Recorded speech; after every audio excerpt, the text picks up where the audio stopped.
Well, I made it a week without covering an Xbox topic. Not really been enjoying covering Xbox news and Xbox topics lately, but it has again reached a level where it just seemed backwards to not give my thoughts. I think it is fair to subscribers that sort of voiced feedback and said, hey man, we'd love your thoughts on this stuff. You covered the ABK trial. You covered this complete brand evolution and jettison of Xbox up to this point. To just stop covering it doesn't seem appropriate. There are people that subbed to this channel because of my coverage of the ABK trial, and this time I thought it would be helpful to look at a handful of videos in the aftermath of everything that has happened recently, and then there was even some stuff over the weekend that took place. We've had multiple hardware price increases, a second Game Pass price increase right before Call of Duty comes out. It's been linked to Call of Duty's impact on the subservice, losing large amounts of money. A notable and reliable leaker is saying, hardware plans could be up in the air, and now retail stores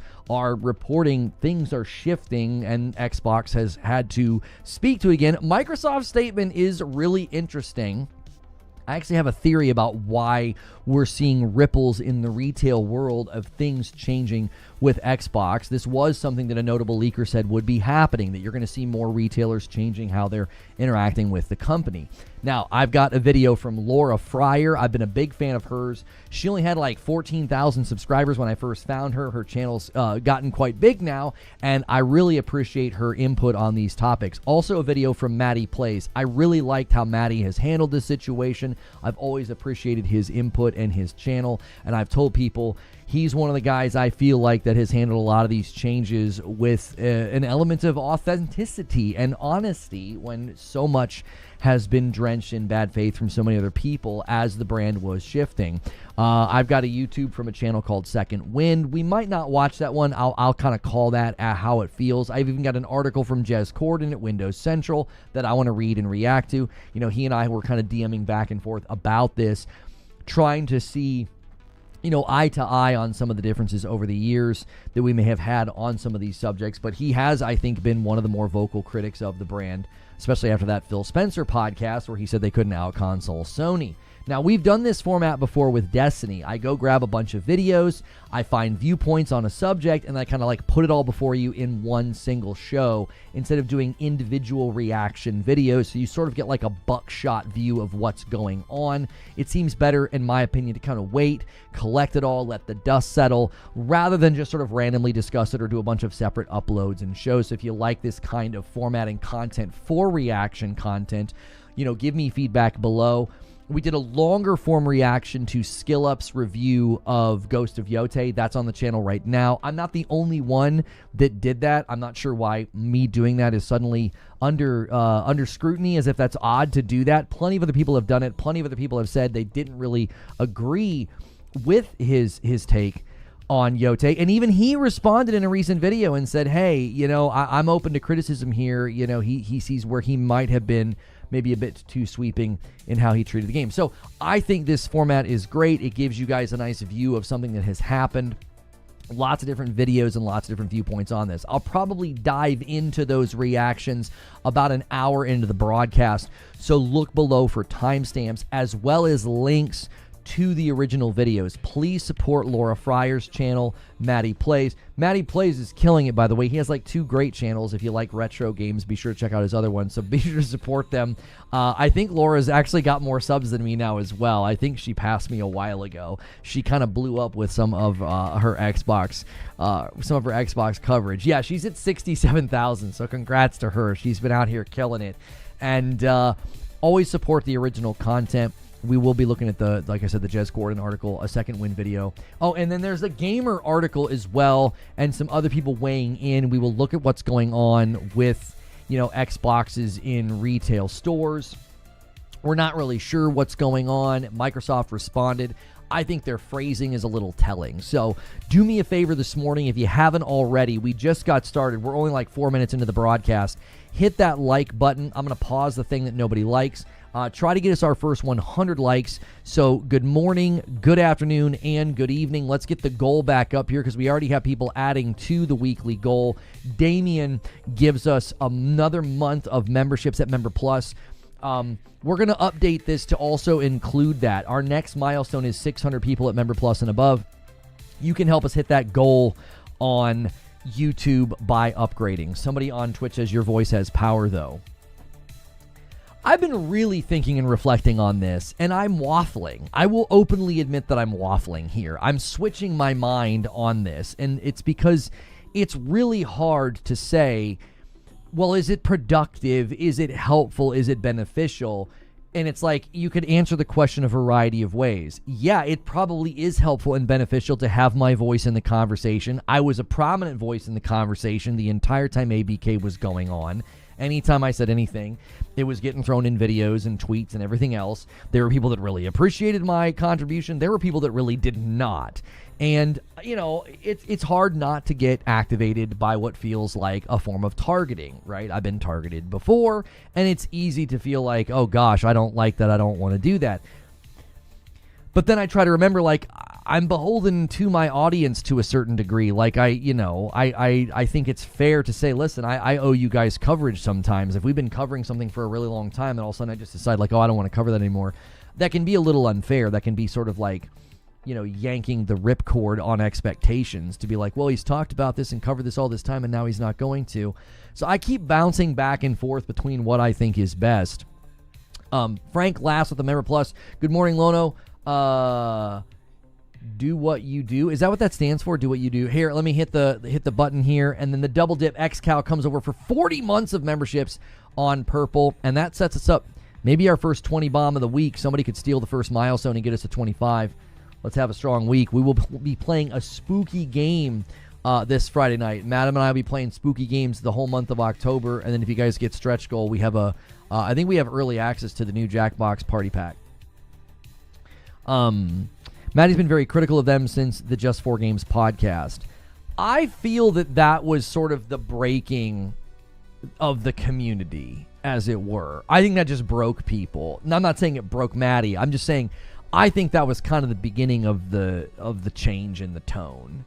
Because I think people were realizing, oh, shoot, this is about to not be anything that we were thinking was going to happen, right? Yo, Joker Quinn with a gifted member comes in and takes us to 6. Thank you, sir.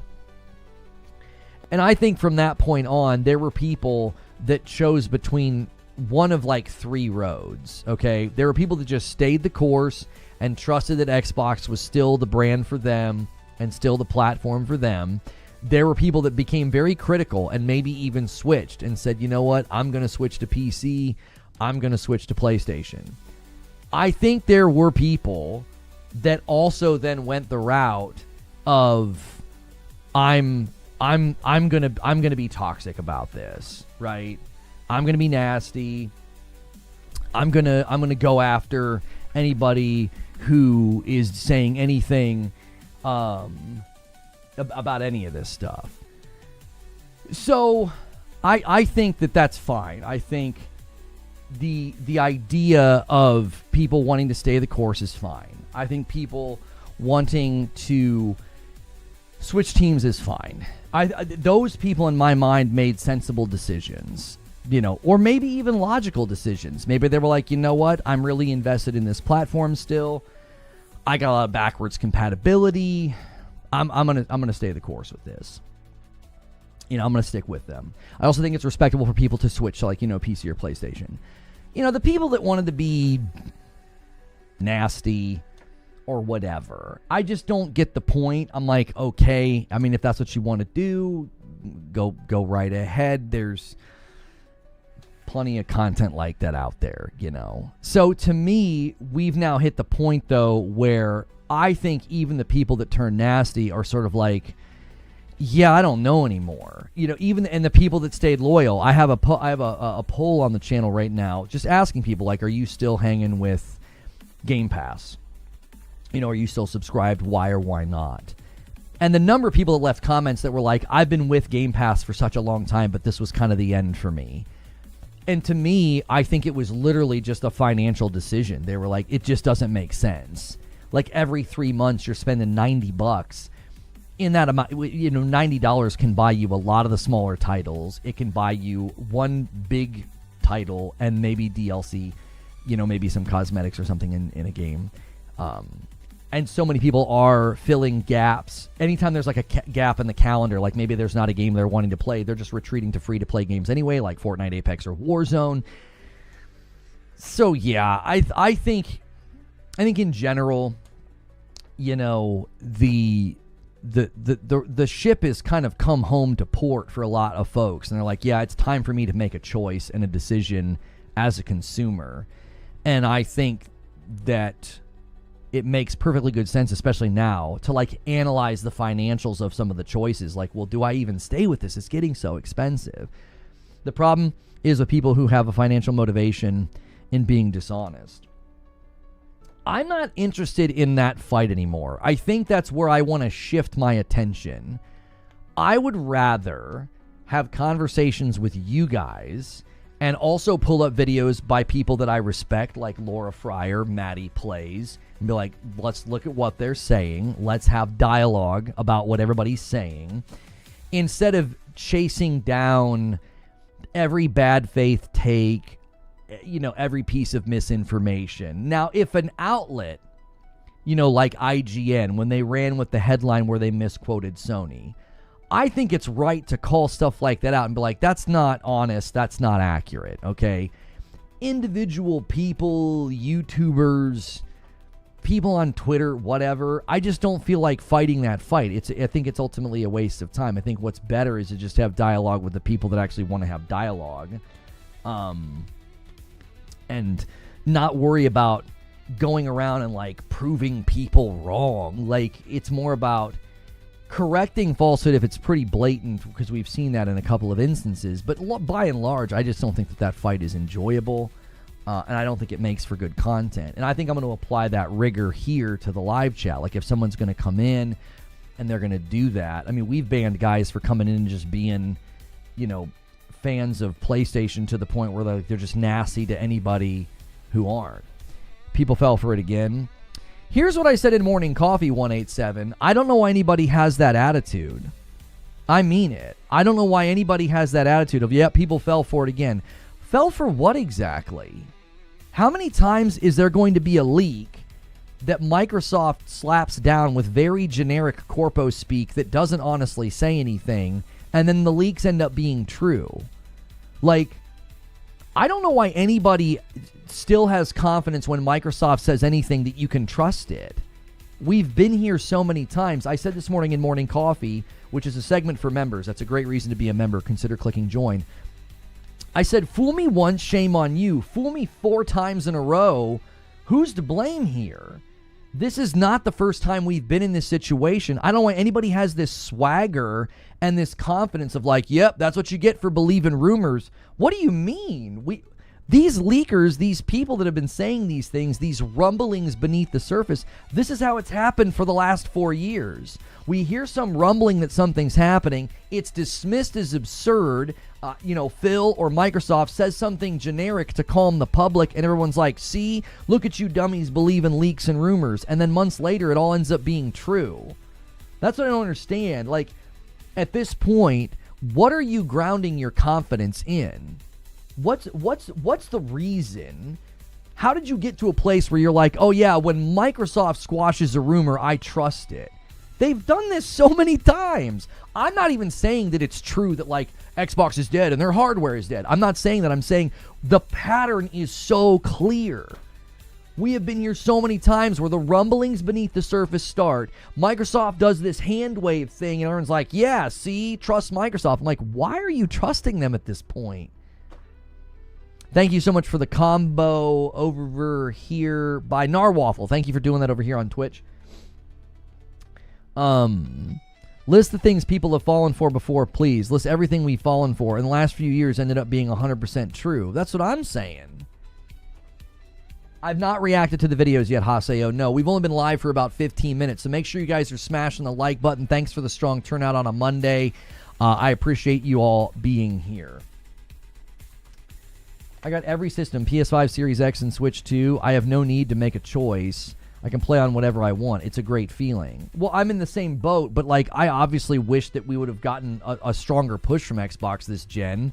I'm not like, Oh, I'm so glad. Like, think about what you just said. Like, you bought all these devices and you don't care if you stop using one entirely. Like, I'm not thrilled about that at all.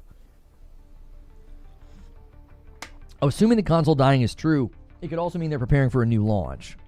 I have a theory as to what's going on with the shelf space. We can walk through that now if you guys want.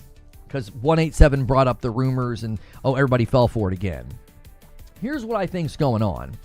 And King Thrash works in alcohol, right? And so he understands retail shelf space and how some of this works. Now, it's not universal, so his knowledge is informative while not wholly applicable. This could be a different scenario, but I thought his input was helpful in thinking through, like, okay, how does shelf space like this typically work? The way he described it is you pay for the shelf space, and if there's nothing there, it's because they're either not shipping stuff, they're changing, maybe they've ran out, maybe they're ending something, whatever. It could be a litany of reasons, okay? He started talking about how he thinks the shelf space is going to be used for the handhelds, and there may have been some kind of a deal with AMD, and that got me thinking. They're making these changes, or they're not making changes, I'm sorry. We're hearing rumblings about retail not getting stuff, Xbox is being hard to come by, shelf space being empty, right? We're hearing all these rumblings. Now, some of it could be bad actors. Some of it could be genuine. Like somebody was saying, well, that one picture was old or whatever. And I'm like, okay, you could have bad actors in the mix. But Sneakers SO said, that what happened with Costco, he's like, that's going to start happening in more instances. Just wait. There's more coming, okay? And Sneakers has been very reliable on these situations, okay? So, what I think they're getting ready to do, the timing of this is really hard to ignore. This is on the cusp of the handheld ROG Ally being sort of in there, and we're also going into the holiday quarter of the year, okay? So I think they're getting ready to dedicate that shelf space to that. I'm wondering if that's what they're doing. This is essentially what Thrash said he thought they were doing. They're going to be putting the ROG Ally X there, and they didn't want that there with the other Xboxes potentially, especially since it seems like they're hard to come by right now. Like it's hard, not impossible, but people are, posting pictures and claiming like it's difficult to find Xboxes in some places. Zealot, thank you so much for renewing your Member Plus. And guys, check your renewals, check your things. We haven't had a gifted bomb yet, except for a single from Joker Quinn, so we can get that train started right now on a Monday. He works for Coke or Pepsi, so yes, he does understand shelf space. Yeah, he says he works. He says he works with booze, like shelving space for booze, like basically like this. And again, I said it's informative. It's not wholly applicable. I think his input was just informative and kind of how the backside of this works. Something's coming. I don't think Xbox is like abandoning their shelf space and abandoning their retailers. Did you see what they said? Look at their response to this, okay? And really read carefully what they said, okay? Microsoft responds. Let me see if I can find the news article here. I just want you to listen to this quote from Microsoft. Target and Walmart, among other retailers. Here, I'll go to Windows Central's article. They've got the quote. This person's quoting them. Let me put the quote up on screen. Where'd they put it? Here we go. Just listen to the phrasing, okay? Target and Walmart, among other retailers, remain committed partners for Xbox consoles, accessories, and games, okay?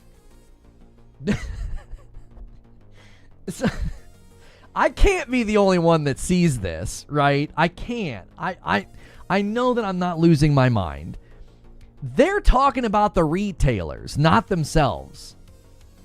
They're saying, these retailers, they're still a partner. They're still a partner for our consoles, accessories, and games. Meaning, they're only speaking to their professional relationship here. Like, I can't be the only one that saw that and thought, I don't know, man. That's a really weird way to say it. They're not speaking. Remember when they were having a hard time finding consoles in regions of the world, and their response was similar. It was like, wait a minute, you didn't really answer the question.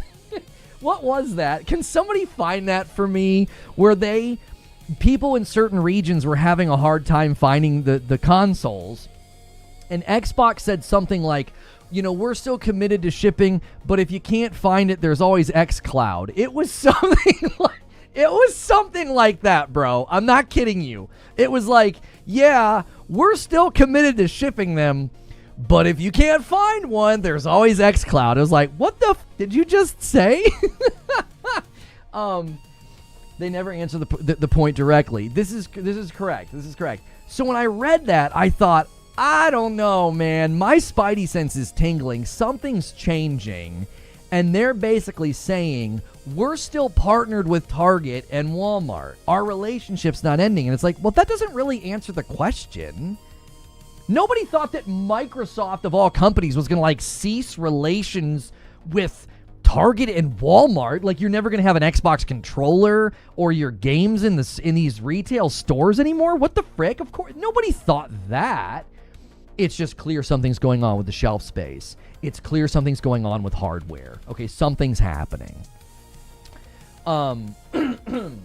So, I would say be very careful about this whole, 187 put us down this road here. Dynamite Black with 27 months of memberships. Thank you so much. We're 8 already on the day. Let's get it going. 187 says a lot did. Okay, so, 187, you put us down this road because you're like, oh, everybody fell for it, right? Listen, this is what keeps happening, okay? Let me just give you an analogy, okay? Someone comes up to me and says, you have a leak in your basement. And I'm like, okay, cool, okay? I go to my basement, and I'm like, oh, my basement isn't flooded. So I go and call that person a liar. You're a liar. My basement's not flooded. Do you see? It's like, wait. That's not what was said. What initially gets said is, oh, the hardware plans are up in the air. What's that get turned into? Right? It gets turned into, they're done with hardware. So they get to falsify that. They get to say, well, no, we're not done with hardware. It would be like me saying, my basement isn't flooding. It's like, they didn't say your basement was flooding, you idiot. They said there was a leak in your basement. That could be anything. That could be a trickle of water down the wall. That could be a leaky, hose on your washer. That could be anything. Nobody said your basement was flooding. So here we are again. What gets stated is things are changing at a retail level. And the answer is, oh, we still have relationships with them. Yeah, this is the one. Thank you, Paul. That's the quote. Okay, so when people were having a hard time finding Xboxes it was in another country or something, and they were not able to find them or something, and people were growing concerned, right? Okay. So, hang on. I got to fix this. Oh, wow. I got to fix this here. There we go. That was weird. Xbox devices are available in all current Xbox hardware-supported countries, including Saudi Arabia. Console availability may vary by country, but Xbox games can be played on consoles, PCs, and on phones, tablets, or TVs where Xbox Cloud Gaming is available.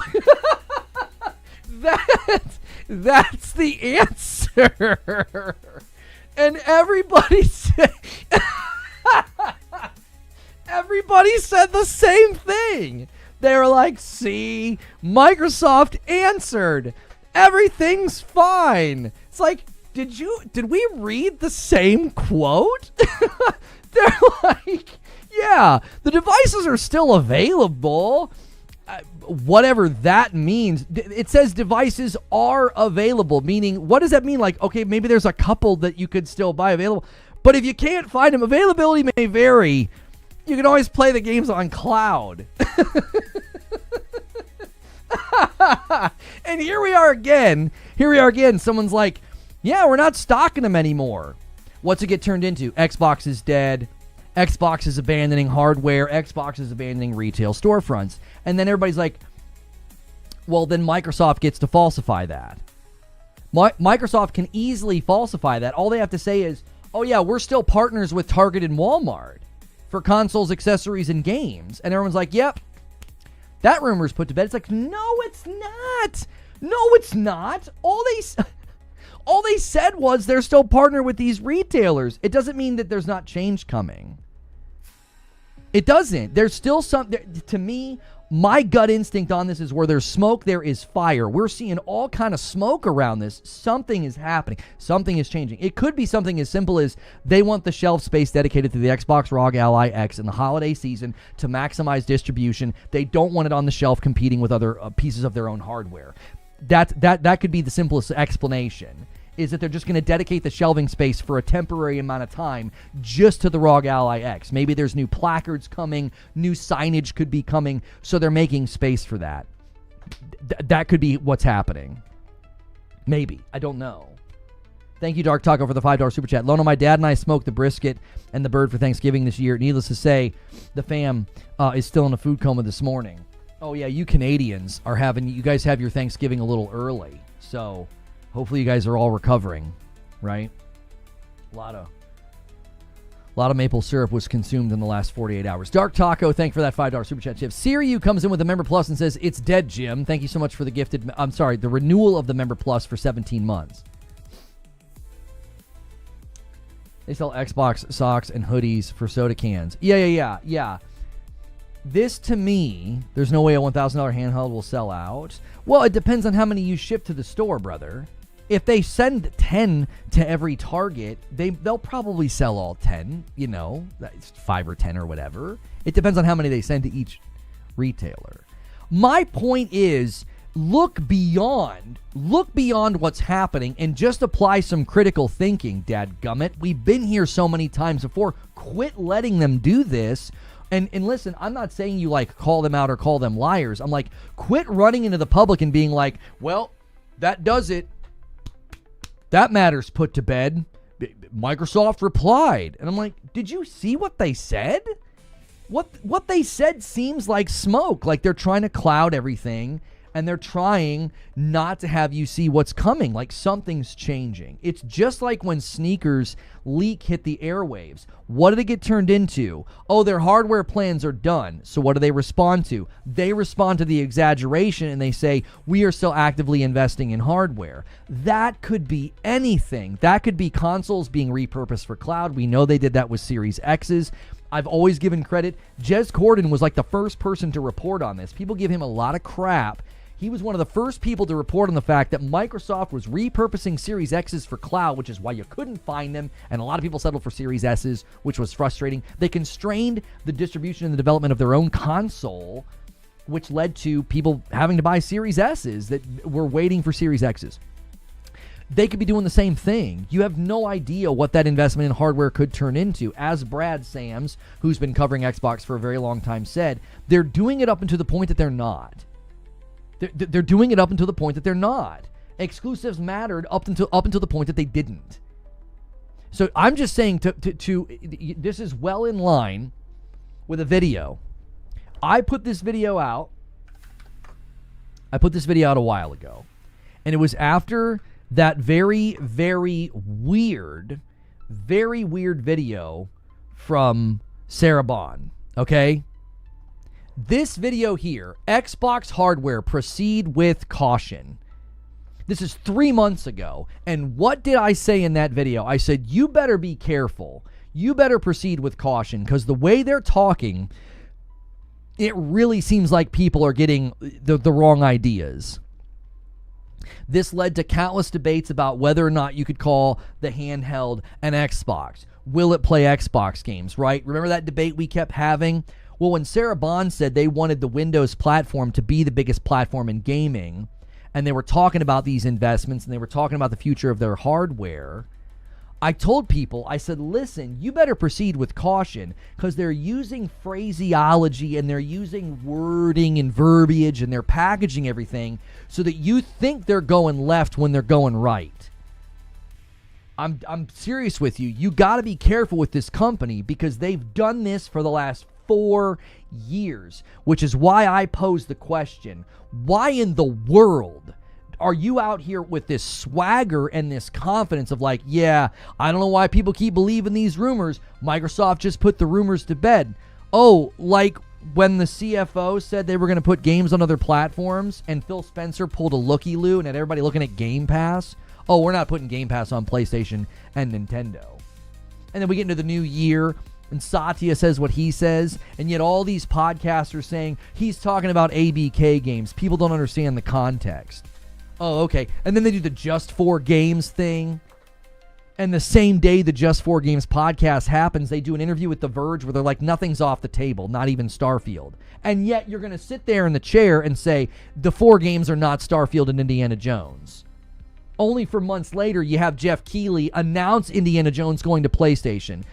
This pattern, I'm telling you, it always starts with the rumble underneath the surface. The pattern's been very consistent. There's a rumble underneath the surface. The leakers are like, something's happening, something's changing, this is a change, they're discussing this, everything's on the table, and all these people are like, no way, hand wave, hand wave, hand wave, hand wave, and then Microsoft does some canned PR, corpo speak nothing statement that calms everybody down. And I'm like, I'm not saying you should be yelling and screaming. I'm not saying that you shouldn't be calm. I'm just saying I wouldn't take anything they say as some form of satiation. I'm like, oh yeah, everything's okay.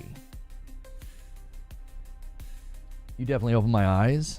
Listen, I think everything they're doing in the future is going to be very different than what people were expecting. Think about where we are right now. Nobody expected to be here when you bought like a Series X. I didn't expect to be here when I bought a Series X. It's all very different. Why are you so upset? No one's upset. This is how I talk. You're projecting emotion, which is typical of you. You're trying to disrupt the conversation to bring something into the conversation that's not about it. Enter the conversation and talk about it. If you want to talk about me and project emotion onto me, then just stop talking and mute yourself. We don't want to hear from you. I don't need to be analyzed by you. We're talking about the topic, and that's what the subject is. I'm not the subject matter. I believe Sneakers SO Xbox failing is just common sense. They're not selling consoles. They aren't making money on their games.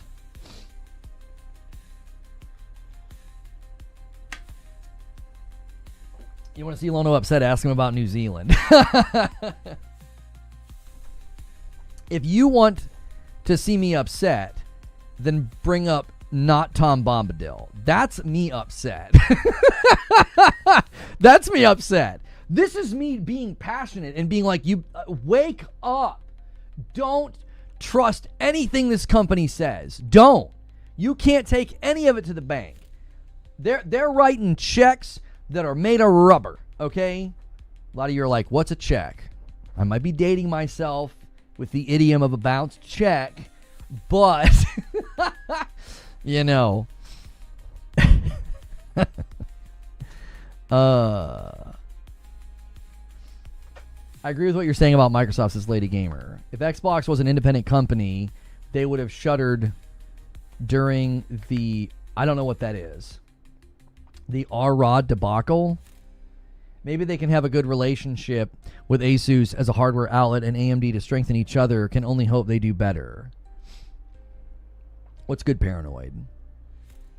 The point that I'm trying to make is I would not have an ounce of confidence in anything they say, right? 187 a little bit ago says, I'm on a wait and see. That's exactly what you should be doing right now. You should just be waiting. Just wait and see. If these leaks are true, if Microsoft's saying what's true, the only way to know is when it finally happens. I'm just going to continue the same thing I did 3 months ago when I said proceed with caution. This company has done this so many times. They use slick wording and really slick verbiage, and everybody gets a false impression. I mean, you guys have to remember this clip. I think this is a microcosmic example of the problem. There was the clip of Destin Legary reacting to an article that said the Xbox ROG Ally X would not play all the Xbox games natively, and he said, but Xbox said it would. Okay? But Xbox said it would. Is that 5 words? Those 5 words demonstrate perfectly what I've been talking about. This guy had an impression that many consumers had, and it was one that Xbox intended you to have. They wanted you to think, well, yeah, that's an Xbox. Of course, when Sarah Bond said it'll play Xbox games all across your library. Slick wording. That's slick wording to give you a false impression. You're like, oh yeah, it'll play games all across my library. And guess what happens? It goes in here, and we all have simple monkey brain when we're on the internet. We're like, oh, it'll play all my games. And that's not what she said. It's not what she said. That script was crafted in an uptown high-rise where they're like, this is exactly how this needs to work. Well, this is what will make people think that this thing is really more than it is.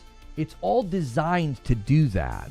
It's not designed. None of that marketing was designed to like accurately give you information to the point that I had people in my comment section, I had people on Twitter, and they were like, this thing's going to play all my Xbox games natively. And I'm like, what?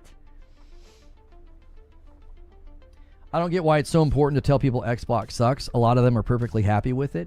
So now you're doing the argumentative fallacy of straw manning.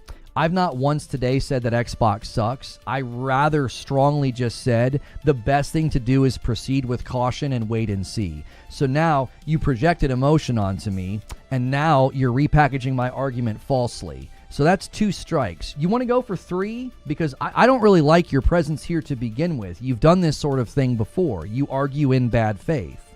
You're not here to have a discussion. You're here to be disruptive. That's not welcome. Talk about the topic. You're not talking about the topic. I've not once said Xbox sucks. You shouldn't be happy with them. I'm saying you need to be very careful. They use slick wording and marketing to give you false impressions. You better proceed with caution. If you cannot engage with my actual argumentation and you want to engage with a phantom and some other argument that I didn't make, I've not once said anything about them sucking. If that's your goal today, then take the day off and come back and act like an adult. Because you're not acting like one right now. You're just being like a little boyish disruptor. And I'm sick of people like you. Angry Pete with 49 months and a VIP. Let's add you to the total. You get no power here. You don't. That's all you're getting from me is a smackdown. It wasn't about you, just in general. So okay. This is me being general too. That was a story I heard from a lot of people who bought those early models. How much is Microsoft paying you to be disruptive? Yeah, somebody on Twitch, and they don't matter anymore. I need to trust my gut. That's exactly what they do. They come in and they say that, and they're like, I wasn't talking about you. Oh, sure. You were insinuating and talking about other people saying Xbox sucks, not me, the person streaming that you're engaging with. Sure. Cowardice is a terrible color on you. I listen to Too Many Criminal Minds podcast. What's that have to do with the subject? Mobile has even more users, and they lost $9 billion in revenue in just a few years. Console gaming is more successful and profitable than mobile? Why are you guys comparing mobile revenue and console revenue? I don't know if that'll be very productive. There are some MMOs, like in China alone, that I don't think you want to be comparing mobile and console revenue. I don't know if that's going to be a fruitful conversation. They're very different avenues, and the money in some markets is absurd. Thank you for the single gifted. Dylan bumps the line by 1 and gets us to 11 on the week. Thank you, sir. Heard mobile is number 1. I don't know the numbers, but the last I saw some of the numbers on a couple of those MMOs in the Chinese market, like, it's absurd what they generate. And you also have to consider there are games like Genshin also on mobile that are generating an absurd amount of revenue. So comparing revenue on the mobile platform to console is again, that's probably a fruitless endeavor. I don't think you're gonna achieve much. They're very different mediums with very different demographics and target user bases. So I don't think much will come of that conversation.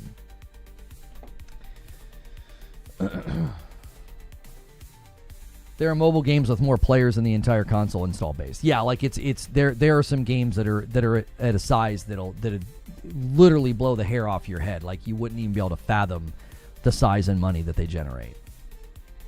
My point is that few mobile and PC games are successful, while more console games are considered a success. Yeah, that's not the topic for today, so I'm not going to engage in that. I'd have to do an awful lot of research to verify what you're saying is accurate, because my gut would say there is a stupid amount of successful mobile games, and there's also a ton of successful console games, so I just don't know how to falsify or prove your claim without a ton of research. It's also not the topic for today. I don't understand the idea that Windows PCs are Microsoft. If anything, they are Steam. I wouldn't even give it to Steam. It's fragmented. I mean, if somebody's going to try to claim that as some sort of a victory, I don't care to let them win or lose that fight. That's not a fight worth having. If somebody's going to be like, oh, well, PCs are Microsoft, there's more PC users than anybody else. Okay. How many of those people are sending emails this morning and not playing a single video game because they're sitting in an office somewhere? Because their giant, corporation has a deal with Microsoft for Microsoft licensing of Windows. Like, come on. And then another gift that comes in from Jazzer. Thank you so much. Got a little gifted train starting. We'll see how far it goes. Nearly everything MiHoYo touches makes a ton of money. Genshin Impact was the start. There are a lot of games. Yeah, that's a very, very different subject than what's been going on with Xbox and Game Pass and hardware. Again, I'm going to be reacting to Matty Plays, Laura Fryer. I got an article from Jez Corden. We're kind of talking about the hardware situation. So let me pull up the article and just tell you what was going on, like what started this whole hullabaloo about the hardware one more time. Okay, so the timeline is that you had Sneakers SO said what he said like a week ago, okay? And it was that the hardware was up in the air. And I tried to draw everybody's attention to the fact that Sneakers didn't say that the hardware plans were canceled. He said they were up in the air. He also said what was going on with Costco was just the beginning, and that you were going to see other results in other retailers, okay? So this is an article from The Gamer with a bit of a breakdown of it here, okay? Last month, one of the largest retailers in the world, Costco, confirmed that it would no longer be selling Xbox consoles. Now, several other vendors may be following suit. Okay, and remember, when this story broke, Costco confirms it will no longer sell Xbox consoles. Okay, and Destin looked into this. He says, I was told that they will no longer be carrying Xbox consoles. We don't have any plans going forward to carry an Xbox console. Okay, so this happens with Costco first. Sneakers said more retailers would be following. All right. Then this started cropping up on Reddit. On Wednesday, the Target I work at has removed all Xbox games, and I'm pretty sure it will be store-wide. All the games have been discontinued and will likely go on clearance. This person says my local Target is getting rid of their Xbox section. The electronics manager says they will no longer carry systems, games, or accessories. He also said all Targets in the Kansas City area are purging Xbox stock as well, okay? The Walmart I work at's getting rid of Xbox too, this person said. We're doing a store-wide remodel now, and the new layout for electronics will have no Xbox games, and Switch and PlayStation will be condensed to one lot case each. In the year or so I've been in electronics, I can count on one hand the number of times I've sold an Xbox game, okay? So this is what Microsoft was responding to, all right? Now, we got to go back to what they said. So that's what's being reported by, and people are like, don't trust rumors, don't trust rumors. And it's like, okay, Costco confirms they're no longer carrying it. Sneakers, a reliable leaker, is like, yeah, other retailers are soon to follow. And people that work in these stores are suddenly claiming that this is happening. All right? Now, Microsoft's response is to say this. Target and Walmart, among other retailers, remain committed partners for Xbox consoles, accessories, and games. This does not have anything, this doesn't repudiate or refute any of the claims on Reddit. You could be clearing out of Xbox stock. You could be doing the same thing Costco's doing and saying, no, we're not carrying the hardware anymore, and still be a committed partner for Xbox consoles, accessories, and games. Why? Well, because Xbox games are launching on PlayStation and Nintendo, so the games are still showing up. Accessories could still show up. You could still have controllers, okay? And again, this could be in select markets. Just because you're committed partners doesn't mean that every single market's even going to have this stuff. maybe your major cities will still carry Xbox controllers and some games, maybe no more consoles. I don't know. Also, with what they're planning to do with the Asus ROG Ally X, I think a lot of this could be that. They're wanting to dedicate that shelf space to that. But with some of the claims saying, no, we're doing a remodel and there's no spot for Xbox. If those people are just flat out lying, that just feels like a weird thing to lie about. Unless you feel like console warriors specifically got onto Reddit to masquerade as employees of Target to be like, oh yeah, we just pulled stuff from the shelf. We're done. The way they push controllers, there ain't no way they're going to stop stocking them, says Fuzzy. And again, it's market to market. You could be like, oh no, they're still a committed partner and you're still sending to them stuff to them in varying ways. And it's like, oh yeah, they've got controllers. They've got, maybe in some markets, like big stores in major cities like New York, they've still got some consoles. And you would say, see, that they're still a committed partner. And it's like, but the average person's going to walk into a Target and be like, no, they're not. All you need is a controller for Xbox. They did specify consoles in the remark. Retail workers don't get paid enough to lie about this. I mean, you'd have to do some user research on the people making the claim, right? Like, go to Reddit, click on the people making the claim, and have they made claims prior that they work at a retailer like Target. If their account's brand new and they popped up out of nowhere, it could just be somebody having a giggle as a console warrior. If they've got a long-standing account on Reddit and they've previously remarked about working in retail or working at Target, you could take their claim to the bank. It wouldn't make any sense for somebody to randomly be like, yeah, I've worked at Target for a while. I've had my Reddit account for a really long time. I'm just randomly going to make up this lie about Xbox in Target. What proportion of people are walking to stores to buy hardware versus ordering online? Enough that they stock it, Zoob. Enough that they stock them. I've been in the store before and seen people buying stuff, controllers and stuff. So I mean, they've got PlayStations and Nintendo Switches in the stores. I don't know about the Switch 2, but they had Switches and PlayStations all the time. Every time I went to Target, there were PlayStations and Switches sitting there for people to buy. I don't think they would give up the shelf space or the inventory space if they weren't selling them at a reasonable clip. What do Microsoft regard as consoles these days? What they said enables them to pull the Series consoles while selling the Ally. This is true. Everything's an Xbox. So it's like that's what I said. The shelf space could be being used by the Asus. Maybe that's part of the deal with Asus is that, hey, going into holiday, your retail presence needs to be all us. This thing needs to move. We can't have you in the store, competing for attention when holiday purchases are being made. Think of it from this perspective. Again, this is just a total theory. I'm just shooting from the hip here.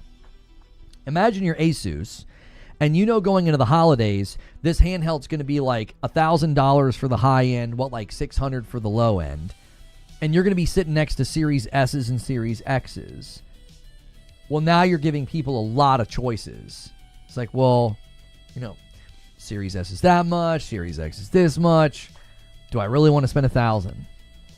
If you walk into Target and that's all you've got when you go to the green section, you've got a ROG Ally X for $1,000 and then the other one for $600, whatever. That's it. The likelihood of purchase probably goes up because it's like, well, what else are you going to choose? There's nothing else to choose from Xbox. Again, from the hip theorizing what could have led to this, why there's rumblings of, retail stores changing their, getting rid of basically like Xbox stock. Maybe they're making space for the ROG Ally X, which is coming out like any day now, which is when this suddenly starts hitting the airwaves. Someone from Target sees the headlines last week because Sneakers kind of blows the lid off of it, and they're like, hey, just to let y'all know, we just pulled everything. Because, again, Sneakers was very reliable as a lot of these changes started coming down the pike from Xbox. Sneakers has been very reliable, and he was the first one to report on this. He said Costco's just the beginning. There's going to be more. Which, given how everything's going and the pricing that they've done, I cannot imagine them feeling it's worthwhile having these things shipped to these various retailers. Like, it stands to reason that they would basically shift where these things are purchasable, because the demand for their Series S and X consoles has got to be absolutely plummeting. It has to be plummeting. It was already bad. It was the demand for these products was already not good, and then you just raise the price again on them. You know, and people are like, well, PlayStation raised their prices. Yes, they tried not to. They literally shored up units in the United States so that they could wait as long as possible because of the tariffs. Xbox's situation is completely different. They were already in a downward trend year over year, this gen even versus last gen.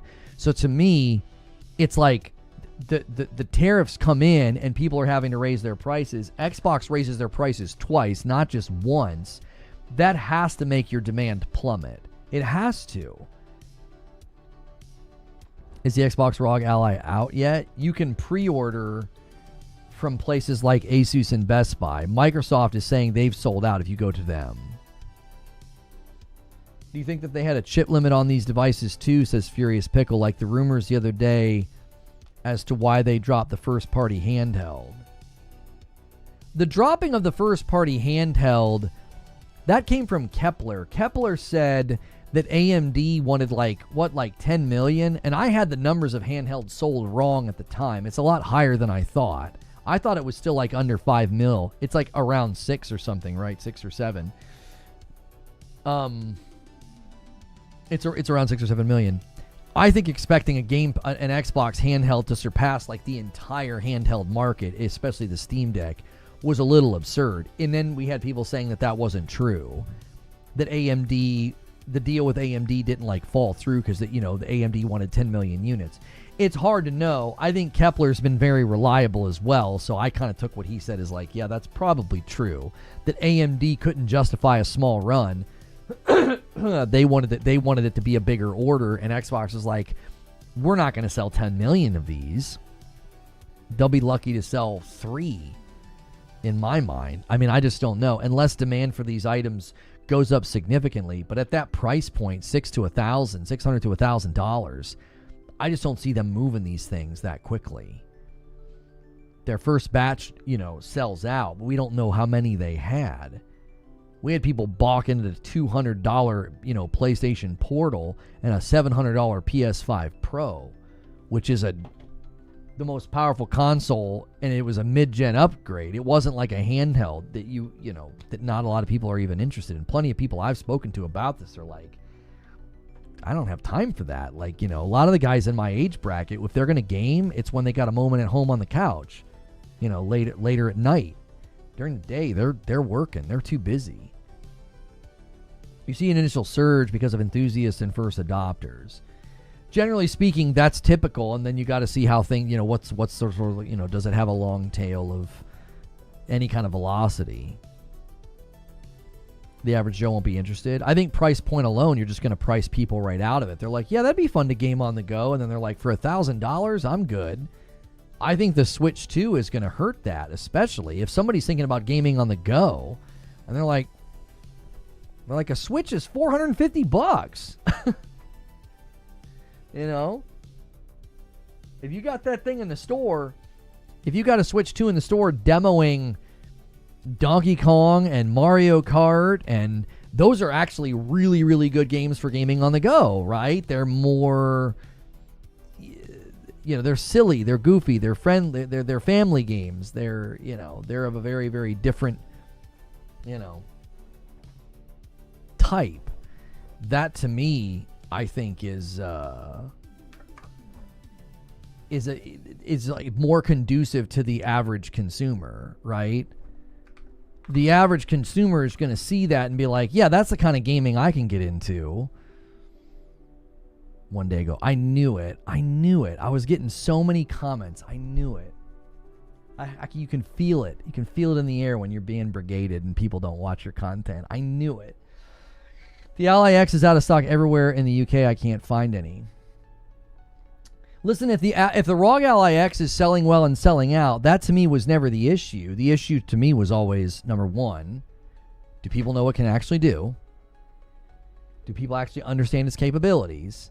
And what's the price point going to be? Because a lot of people, I had a guy in my chat the one day saying like he had heard they were going to subsidize it and it was going to be cheaper. And I was like, I don't think so. I wouldn't hang my hat on that. I would not hang my hat on that at all. You know? And sure enough, it's not being subsidized and it's not cheaper.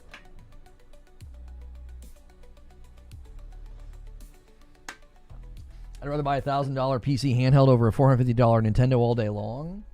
Right, but I'm talking average consumer walks into the store and sees those choices. Mario Kart, Donkey Kong, Zelda, Metroid, in my hand. Great looking graphics, great performance, $450. Or a handheld PC for $1,000. It's kind of similar to going to Best Buy, seeing the consoles for like $500 to $600 and seeing PCs for $1,000 to $1,500. It's a similar comparison, right? The average consumer is going to be like, I'm doing this. This is simpler. This is cheaper.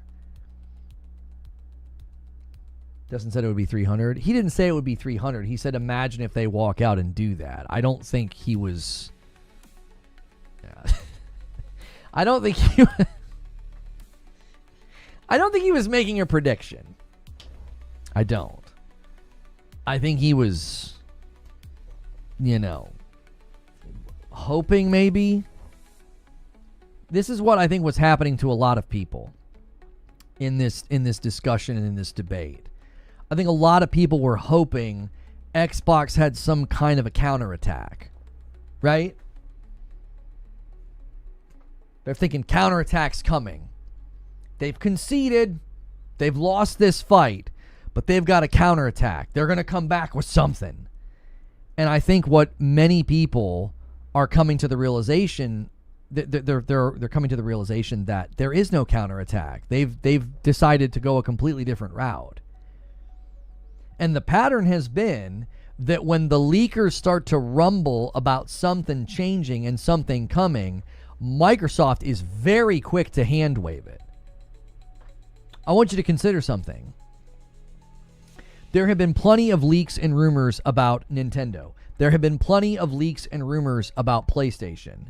When have you ever seen either of those companies come out and say anything about it? When? Nothing. Every step along this way, every time, every single time that something has started to bubble to the surface from the leakers, Microsoft's been out there trying to quiet it down. Seriously, think about it from this perspective. Don't think about it from the perspective of like damage control or like trying to mislead you. Think about the fact that they're actively monitoring the conversation in these spaces. Microsoft, biggest company in the world, is like paying attention to what Target employees are saying on Reddit that ends up in gaming articles. Nintendo squashed some of the Switch 2 rumors earlier this year. I don't think so.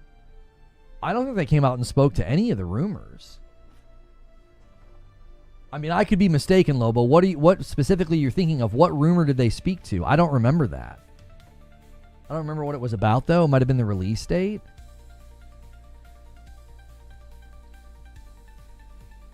I don't know. There was a quarterly earnings meeting where they said they wouldn't speak on hardware until a certain point in time. That didn't feel like they were speaking to rumors. You'd have to give me the example. I can't think of a time when they spoke to rumors like this.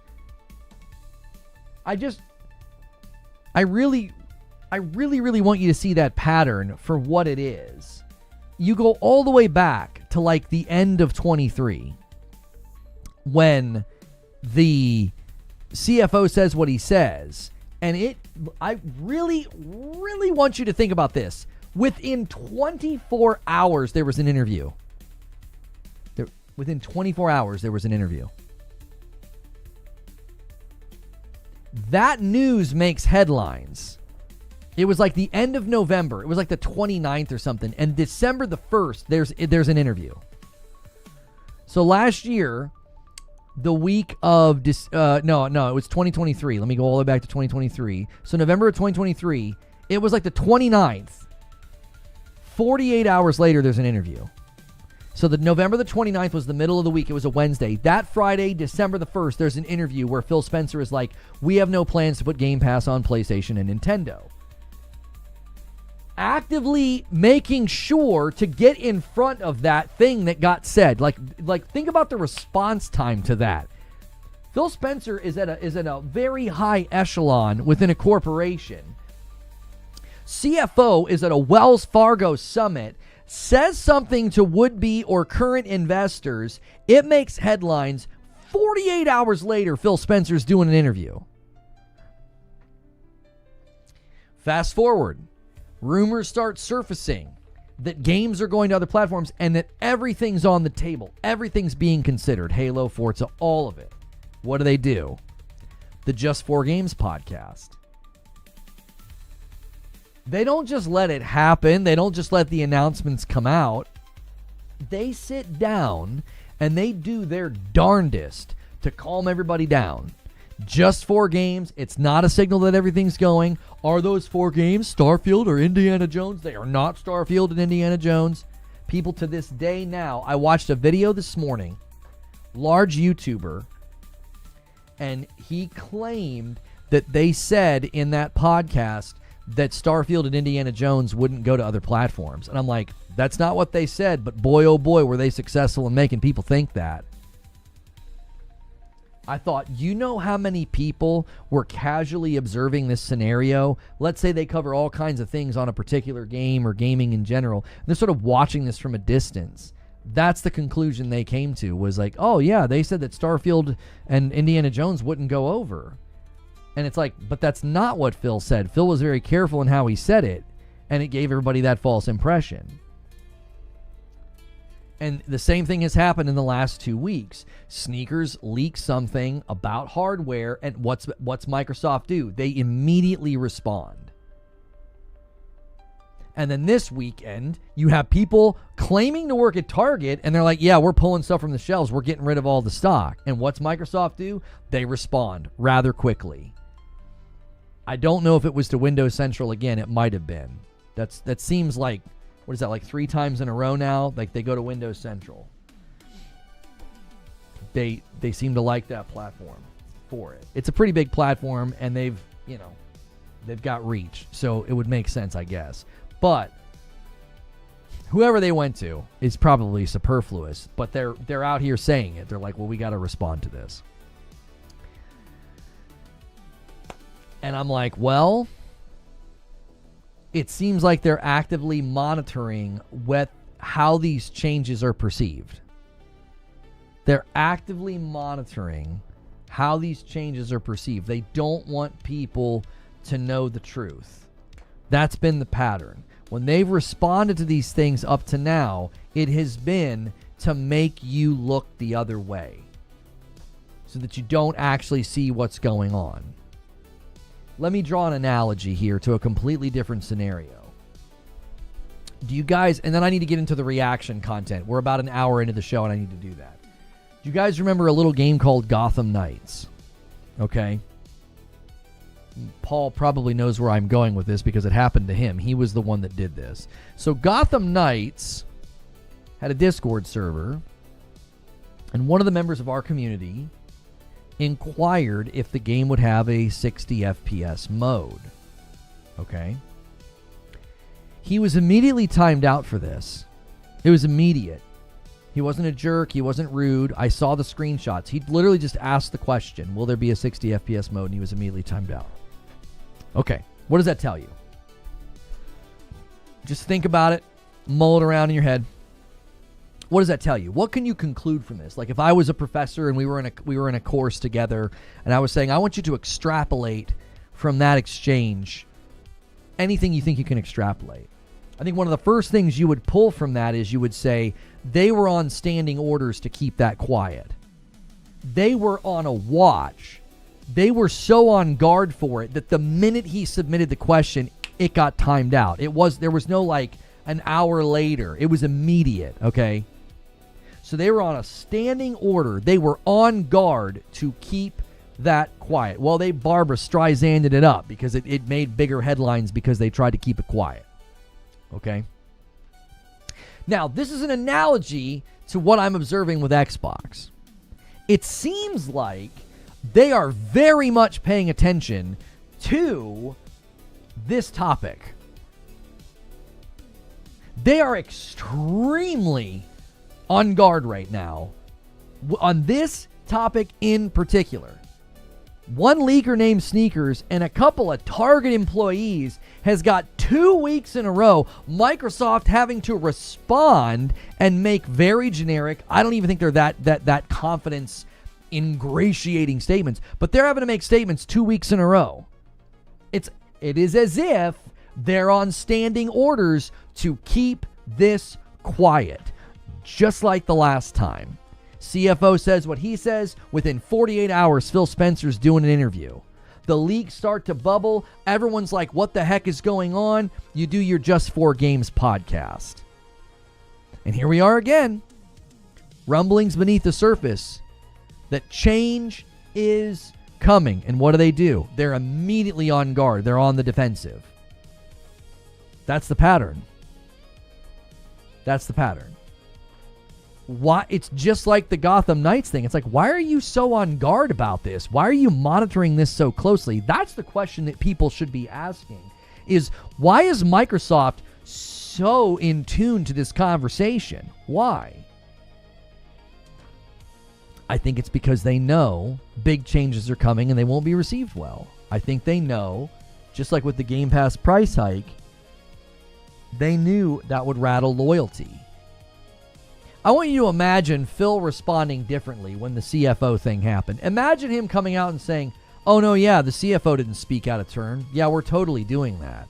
We're totally looking into changing the strategy and putting our first-party games on other platforms. Why wouldn't he have said that? That was the truth at the time, by the way. That was the truth. Why not just give Windows Central that expose? Why not just do it? Yeah, Rise Jones, I saw you say that earlier. I literally don't care what men that I don't respect say about me. I don't care what, if I don't respect you, I don't, you can say whatever you want about me. I don't care. I interact with men, like grown men, respectable men. I don't interact or respond to people that I don't respect. I remember everyone from the press asked Microsoft to respond to the 4 games only issue. Right. Yeah, I don't think, in general, I do not think that they would have come out and just said the truth. You know what I mean? I know you guys hate each other. I don't hate anybody. I don't harbor hate in my heart for anybody, but there's people on these platforms I don't respect, and I'm not going to engage with their content. I don't care what they say about me. I don't. I've been doing this for 10 years. There's no reason to give attention to people that are not worthy of your respect and attention.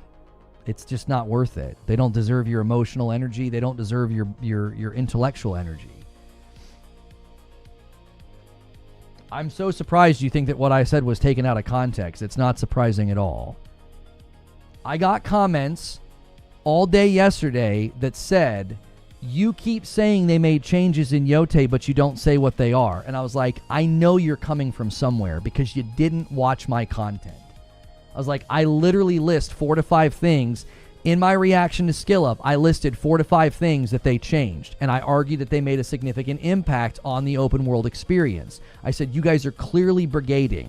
I could sense it. I've been doing this too long. I knew they were coming from somewhere. So when you tell me somebody made a video about me, I'm like, I'm not surprised at all. I had a bunch of people brigading my video and saying things about it that weren't true. I was like, I literally charitably numerous times said, I don't agree with skill up. Here's all the things they changed in the open world. Here's all the things that were not in Tsushima. And what did I get? I don't know, 10 or 20 comments from people that are like, you keep saying they made changes, but you won't list the changes. I'm like, yeah, I'm probably in a video somewhere and someone's misrepresenting my content. I don't respect people like that. They're dishonest. There's no reason to engage with them. There's no reason to get into the bad faith argument with them and defend yourself because they're not honest. Like, why bother? If someone's not committed to truth, there's no reason to engage with them. You're not standing on anything. You're just going to get lost in quicksand with a bad faith fool.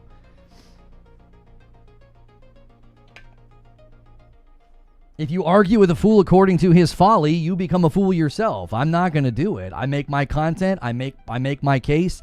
I treat people with charity and respect, and I felt like I was very fair and also exhaustive in my reaction to skill up. If somebody wants to misrepresent that, that says more about their character than me. I don't really care.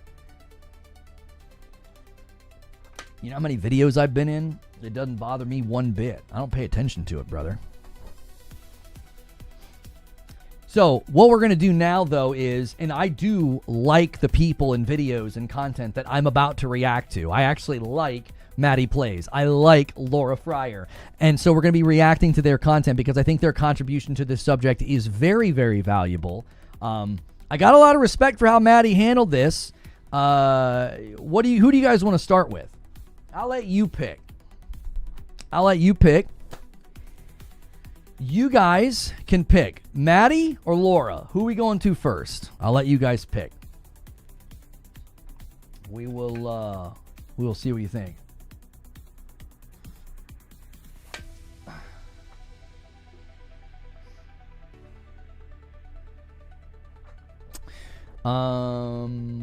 Xbox Del Girlfriend Laura. We're getting votes for Matty. I say Matty. I haven't seen it. Matty. Oh, Matty's winning. He's the belle of the ball. He should feel so proud about that. Now listen, guys. When I have Laura on the screen, I don't want a bunch of comments about how hot she is. Okay, it's true, but that's not what we're making the content about. She's great. I absolutely love her. She's fantastic. So here's what we're gonna do. We'll start with Matty.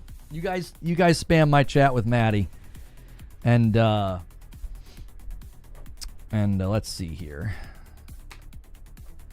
Let's get this going. Let me make sure my audio is working. Let me pause the thing that nobody likes. Do me a favor and smash the heck out of the like button if you don't mind. I'm going to add a Steam marker so I have this for later. And you guys can go ahead and add to the member count as much as you want. I don't know if he has music in his videos or not. I may turn my music down and leave it. No, I'll just turn my music off. All right, let's see what he's got to say. What's going on with Xbox? You might be asking. I've got just the man to ask. Rufus, can you tell us what's going on with Xbox? Bro is speechless right now. Are you kidding me? I really have a lot to say about this part of the video.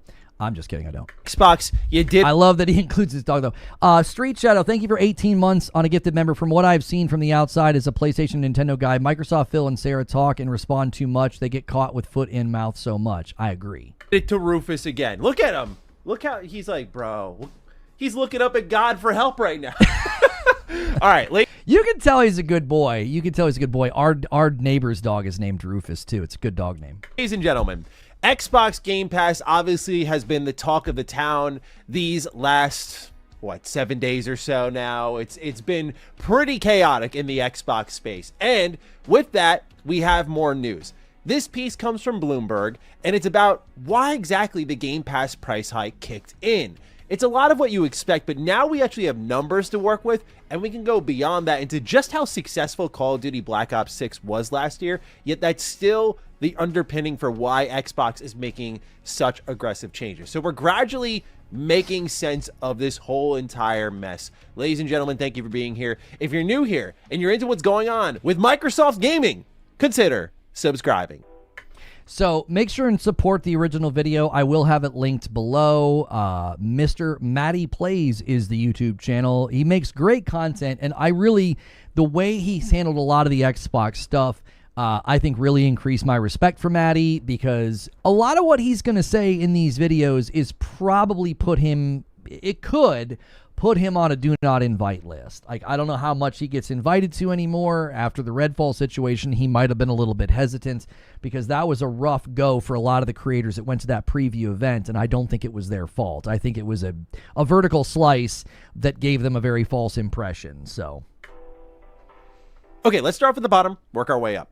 What was the last subscriber count we got for Xbox Game Pass? It was 34 million. That was announced in unison with the updates on the Xbox Business podcast episode, where we learned that Microsoft was effectively going multi-platform. Since then, we have not received a single subscriber count update, and we thought if we were ever going to get one, it would be after the launch of Black Ops 6, especially because some predictions were pretty bullish about what would happen with Game Pass and its growth. For example, well, here's the thing, too, I want to add here, and I don't think he, left this out or anything, but I think this is important context to add. This is just an addition. When they said that 34 million, the reason that number was so surprising at the time, they had just converted all of the Xbox Live people to Game Pass Core, and suddenly there was this 10 million boost to the Xbox Game Pass subscriber number. That was why it boosted so much at that time. It was like suddenly they had this influx of 10, right? No, I know she's got the blue lights back there now, but it wasn't very. I didn't think the new video was as flattering. It really washes her out. She's got to work on her white balance a little bit. Her skin tone didn't look great because of the blue, so I used an older picture. But I think that's important context, that a lot of the people that boosted the number to 34 million were just on Game Pass Core, which is not even a normal version of Game Pass. It was like a brand new version. GamesIndustry.biz was starting to predict that Game Pass could grow by 2.5 to 4 million subscribers. Michael Pachter said it could result in up to 6 million sales lost. Pretty close there, but based on the idea that 25% of Game Pass subscribers may have bought the game anyway. However, he adds that the move could result in 3 to 4 million people signing up to Game Pass, which is good for Microsoft and consumers overall. But the headline will say that Call of Duty sales were down, as we'll get. I don't know why people. This has nothing to do with Matty. He pulled up a Game Industry article. I don't know why anybody quotes Pachter. I don't. That guy. He goes up and swings at a baseball with a pool noodle. Like, I don't know if he's even hit a single thing. Like, his predictions have been horrendous. So I don't know why anybody goes to Pachter. I don't. And again, Matty's just pulling up a Game Biz article that quoted Pachter. So, but that was the beginning rumblings of like, oh, this could be a really big moment for Game Pass. And I said it would steal the record of the single most editions in a day from Starfield, and it did. But that's the thing. It doesn't really matter if people can cancel. Get into in a little bit. That ended up not being the case at all. Number one selling game of 2024. And they did that in a month or so. Meanwhile, Ampere's chief games analyst, Piers Harding-Rolls, is a little more conservative and believes that Call of Duty result in a 10% increase in Game Pass Ultimate subs. He also says that not all of those will be completely new users, but rather people upgrading from Core and Standard, the former number 1 and 2 tiers, to Ultimate. He feels a good chunk of those new subscribers will come from those tiers. He concludes suggesting that there's monetization that can help make up the lost sales, which we saw how Call of Duty kind of embarrassed itself over the last year with some of its crossovers and cosmetics. They monetized that game like they do with every Call of Duty to hell and back. So leading into the launch of Call of Duty Black Ops 6, this was the debate. People were predicting how's it going to affect Xbox Game Pass, how much will it grow versus the sales loss, and should Xbox do it at all? He was right about the Switch, though. He told everybody that Nintendo would be back on top. Wow, what a bold prediction that Nintendo would do a good job with the Switch 2 after selling 150 million Switches. Wow, that really increases his accuracy. What a prediction that was. Thank you with the $5 tip. Kiri says, people ran the math on Pachter. He's worse than a coin flip. It's not surprising. After the shock and awe of a multi-platform pivot, and I remember saying, I don't think you really can do this. I don't know if it's going to work out well. And now we have numbers. And so now we dive into the Bloomberg piece about Xbox Game Pass, which says it shows cost of lost Call of Duty sales. The price hike and other changes to Game Pass plans are a sign that Xbox's big streaming push is still not generating the revenue it would like 8 years after launch, according to interviews with 7 current and former Xbox employees. The company is putting some of its top titles on the streaming service, but that's cutting into the sales of higher margin games like Call of Duty, which came with Microsoft's acquisition of Activision Blizzard, said the people who asked not to be identified discussing internal company matters. Xbox gave up more than $300 million in sales on Call of Duty on console and PC last year, according to one of the former employees who asked not to be identified discussing internal estimates. Quote, Game Pass hasn't delivered the explosive growth Microsoft anticipated post-Activision. Now, this is the most important part of this sentence, and I didn't really engage with this last week when I covered this. Okay, I want you to really read what Matty just read carefully. Okay, there was explosive growth that Microsoft was anticipating post-Activision. All right, so that means internally, that's what they were hoping to see. They were hoping to see, okay, we got Activision, we're going to see explosive growth on Game Pass. So Microsoft had that expectation. Now, did that come from Phil? Did that come from Xbox's vision? Because you've got to remember something in the timeline here. Phil Spencer, post-Bethesda, post-ZeniMax, says this is to put more exclusives where Game Pass lives. That's the playbook they were operating on. Buy games, make them exclusive, drive the Game Pass subscription. Remember, he didn't say we're going to deliver more exclusives to Xbox consumers. He said more exclusives where Game Pass lives. I think that was the idea, is we're going to get these big pieces of property. This is how we grow Game Pass, all right? Especially considering, you got to remember, they didn't raise the price of PC nearly as much. PC still retained day and date. Phil Spencer told the Brazilian regulators that like Game Pass had pretty much plateaued on console. They saw more opportunities for growth on PC. So it stands to reason that internally, Microsoft is very, very dissatisfied with how this turned out. If this is what was stated, if this is what they were thinking internally. And they've realized their infrastructure costs don't align with their pricing model, end quote, said Joost van Drunen, founder of the video game analytics firm Aldora. A spokesperson for Xbox declined to comment on the story. Really interesting that Xbox won't comment on this, but they'll comment on the other stuff. Right? They were very quick to respond to like the hardware rumors from sneakers and the Target employees saying stuff's going on, but they're not responding to this one. So $300 million there in sales. Really expected. Like, no one should be surprised that this number is this high.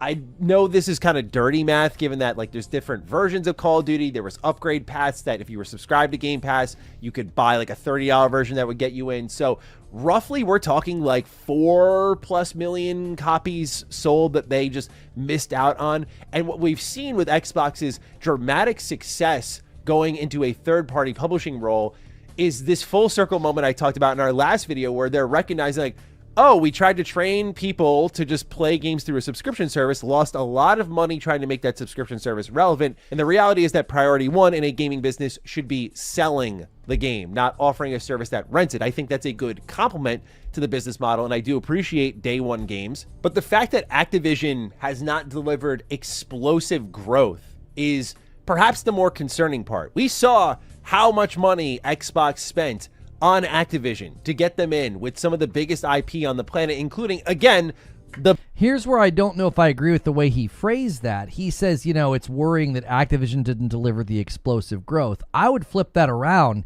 and say, Microsoft shouldn't have expected that. Like, you clearly had enough ammunition internally to say Game Pass has run its course. You're not going to be able to make this big, huge thing that you thought you were going to be able to make it. You're just not.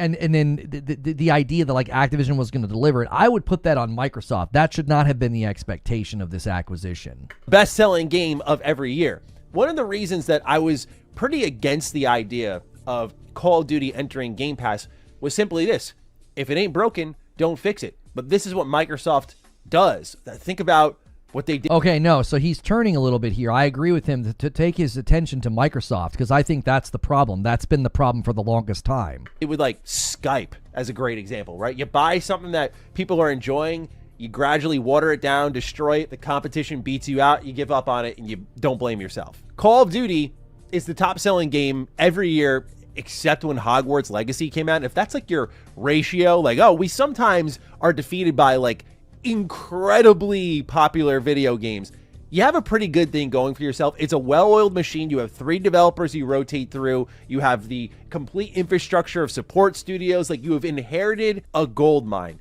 You just don't touch it. You don't tamper with the formula. You look at the income every year and go, wow, Call of Duty, that makes a lot of money, doesn't it? You don't really touch anything, I think. Like, I think of that episode of SpongeBob where Patrick's in the museum touching everything and the cop's like, don't touch. Like, I was that cop. I was like, Xbox, don't touch.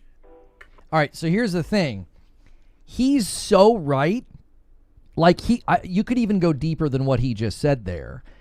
I think in the grand scheme of things, people would have been less likely to cancel Game Pass if Call of Duty wasn't on it, because it would have been like, I think a lot of consumers, it would have been out of the frame. They wouldn't have expected it. Not a lot of people were sort of in the know that, oh, Call of Duty is now owned by Xbox, right?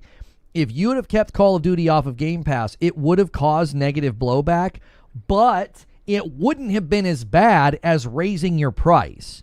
This is where they had zero foresight, right?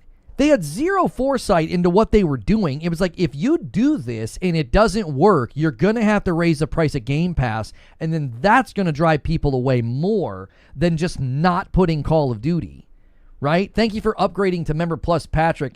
Boom, boom, that's 2. Puts us at 14 on the week.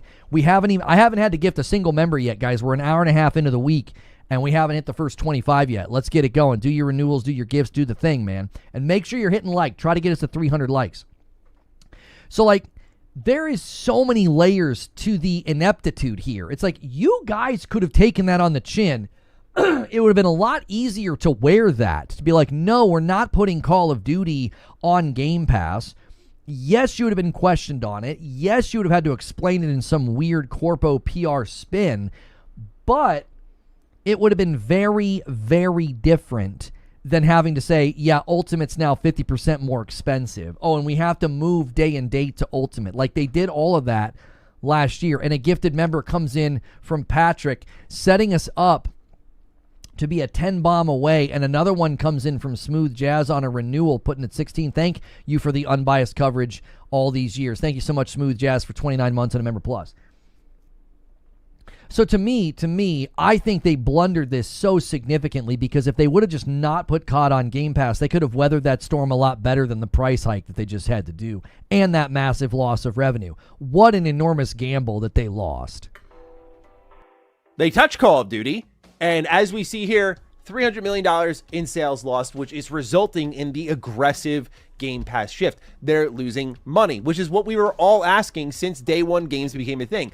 As I've said many times, I'll always ride the day one Game Pass train because I thought it was awesome. I still think, minus the $30 a month thing, it is still awesome, right? I love that Xbox went for it. But I also said many times on Defining Duke, like, there could be a point this runs out, so enjoy the ride while it lasts. Here's the interesting thing, though.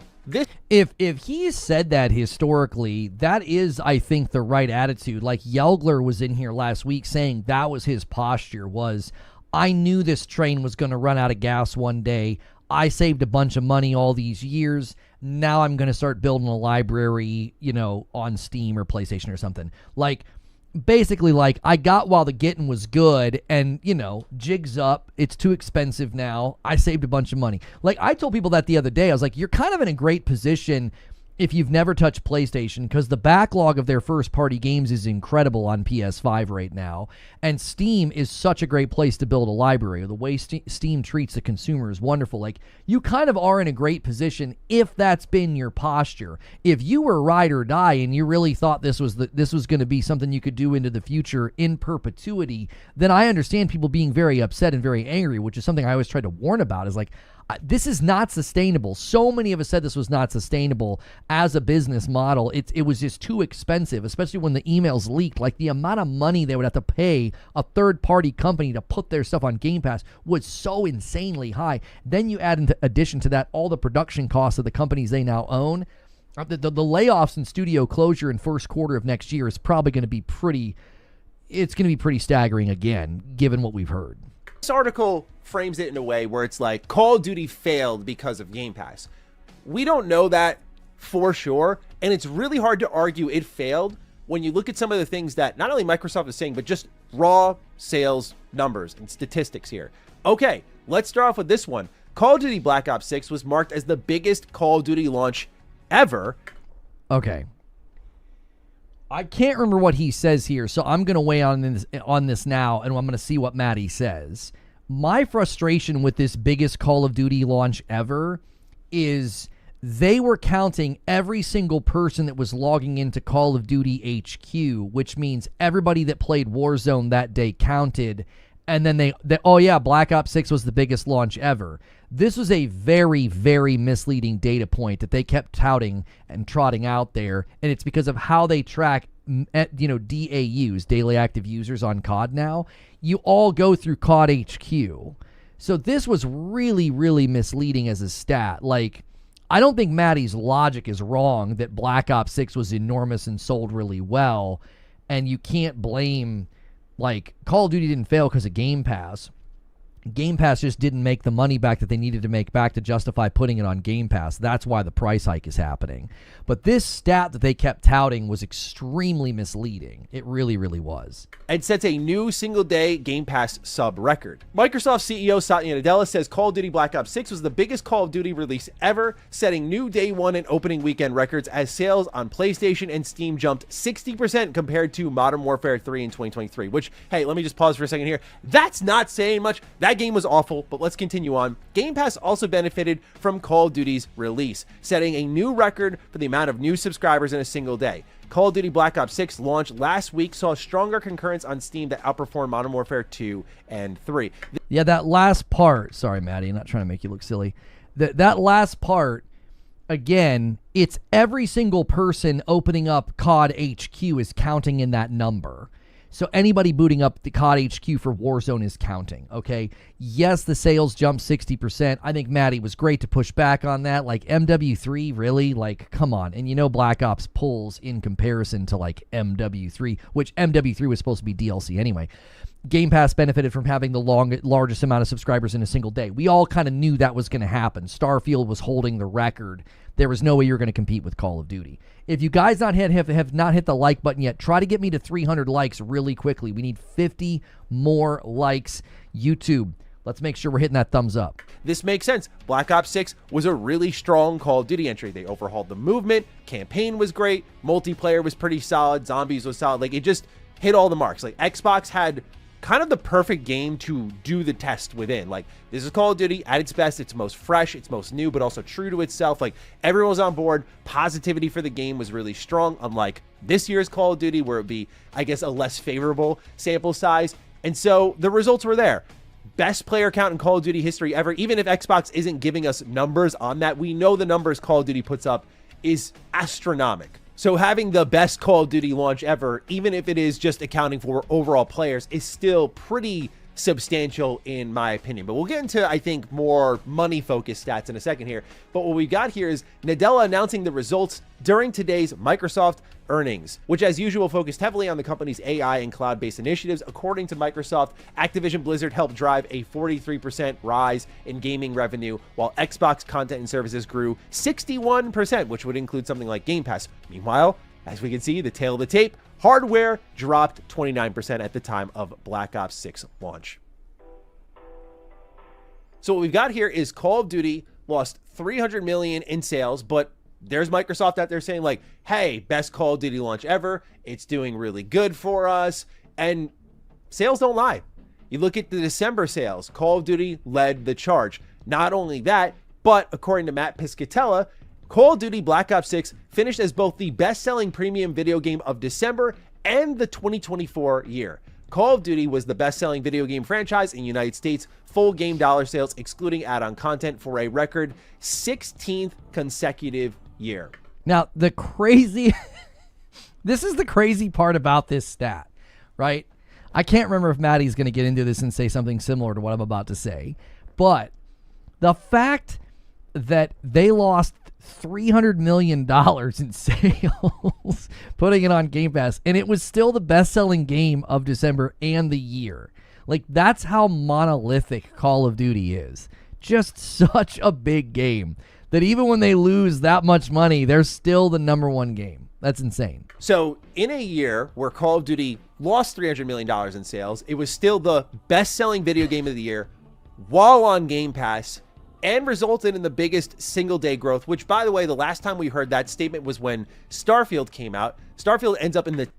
Matty's real smart. He's a real sharp guy. He's making some good points. See? I was like, that's insane. Top 10 of 2023's best-selling games and had, like, I think 10+ million players. Like, that was another, despite how you feel about the quality of the game, just talking commercially, was a successful video game. But the story with Starfield was similar because Xbox's content and services only grew a slight percentage the quarter after Starfield had launched.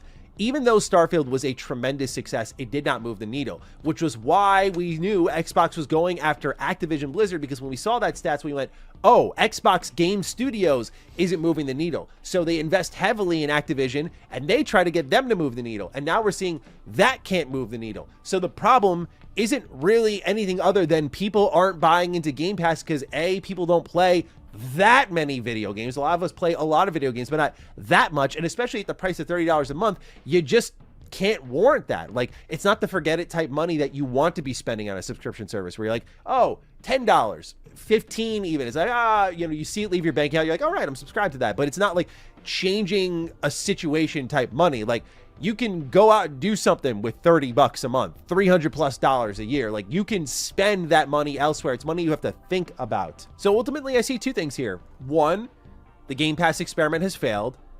Two, Call of Duty still managed to find some level of grand success in the scheme of things and could not change the outlook of Game Pass, which is why they are trying to bleed you dry.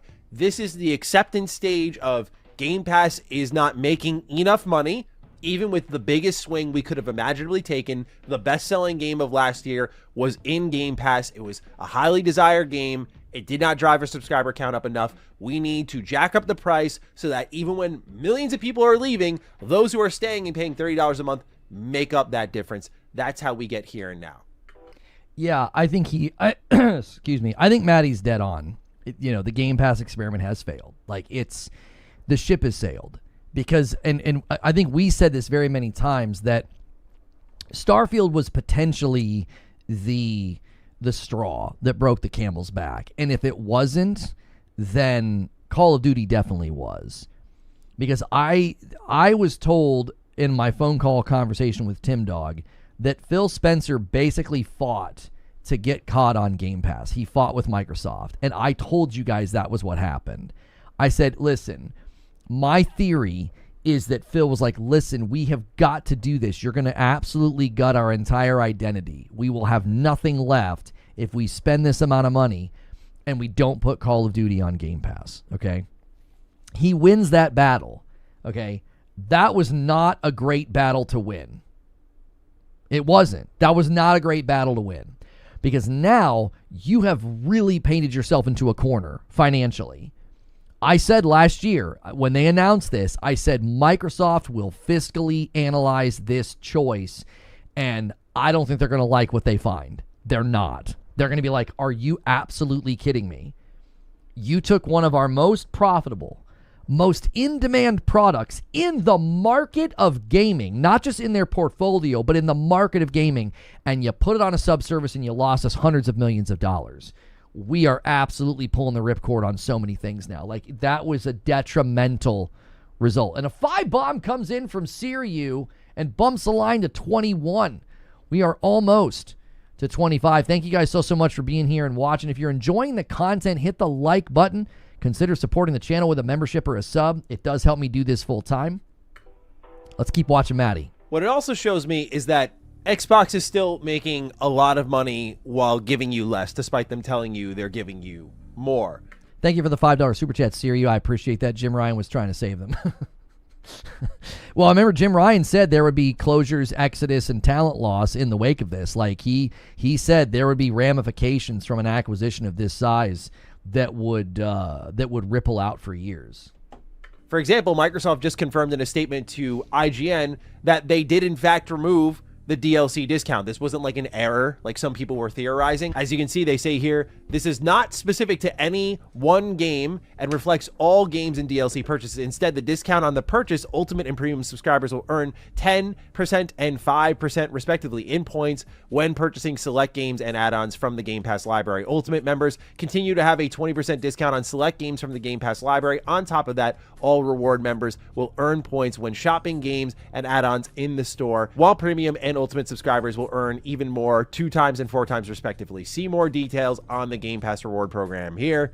And it's interesting to see such an aggressive shift by Xbox, not just because it makes them less competitive, but because there was just a study done by Ampere over here on gamesindustry.biz where they highlight that Xbox players are playing more than other platforms, Steam, PlayStation, but they're also playing them for far less time. So they're diving into the Game Pass library, presumably, and then diving out of games, in and out, in and out, in and out. And this has been reconfirmed by many studios. Like we just heard Machine Games talking about Indiana Jones and saying, you know how Game Pass goes, like people come in and they leave pretty quickly. So if Xbox is trying to get monthly active users, which is what Microsoft as a whole cares about, to kind of devalue that shows that that strategy isn't making them a lot of money. And well, and here is the thing that I said many times that was very concerning was that, you know, and people got really angry when I called it like dollar menu gaming, or that I said that, you know, you're devaluing it. You're engaging with games in a way that makes it seem like they're very disposable, right? Like, why would I buy a game?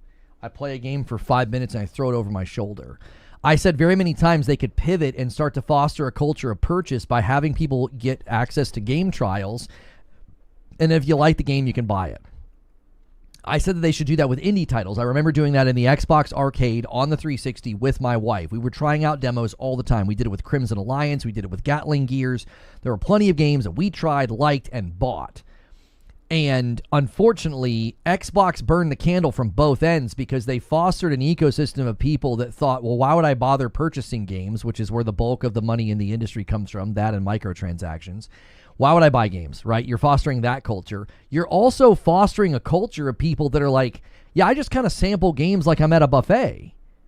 I'm not taking games to the distance. I'm not completing games. I'm not rolling credits on games. I treat games as very, very disposable media. That's a terrible way for games to be treated, because what that does is that really cheapens value transmission as well. So they're not just seeing games as cheap and not worthy of purchase. They're seeing games as not worthy of full engagement. It's like they've been devalued from both fronts. They've been devalued on the front of like, why spend money to buy it? But also they've been devalued on like, why would I why would I complete the game? Why would I do that? I think that you're devaluing it from both sides. And that's a huge problem for them with the consumer base that they have now. You know, you're getting less time from them and you're getting less money from them.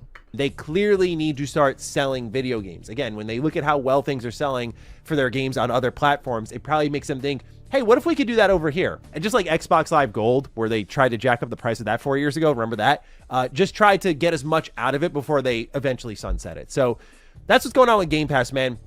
Crazy times. And again, they knocked out my boy Rufus. They did it again. You can't see Forrest, but he's off camera down here on the floor sleeping in a bunch of blankets. He's also knocked out. Xbox, you gotta, come on. My dogs are struggling out here. Ladies and gentlemen, let me know your thoughts on what's going on here. Now, Matty recorded this before everything happened with Hassan, so that is not him making a joke or taking a dig, okay? Obviously, I want to make a ton of jokes about shot callers. I'm not going to do that. Matty did not.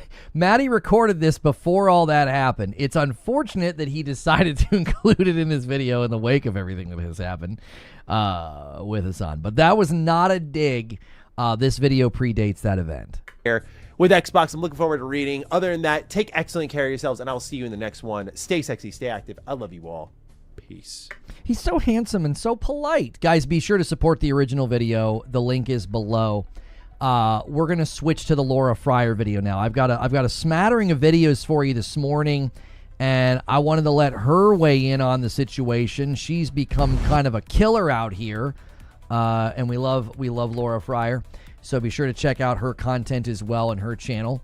We're just going to jump right into hers as well. We're not going to waste any time here. Microsoft is going to make a game console. We weren't sure how we were going to do it. Risk was enormous.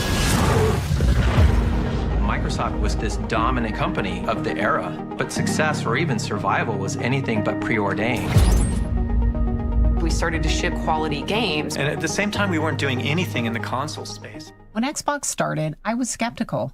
I wasn't sure we should pursue it. You see, we had just turned the corner with PC gaming, and the internet gaming zone was doing really well. We had over 13 million users, and it was the most popular place online to play video games. I thought it was insane that we would abandon our foundation of gaming on Windows to chase the console business. But I knew I was biased. I was one of the founders of Microsoft Game Studios and the producer of the Internet Gaming Zone. I had worked incredibly hard to ship that platform in 9 months. At the same time, I also knew that it was easy to chase the shiny new thing and crash your business. Microsoft was not my first job. Before joining Microsoft, I had worked at a lot of different companies, and one of them was this crazy company that would sell juicers. It was called The Juice Man.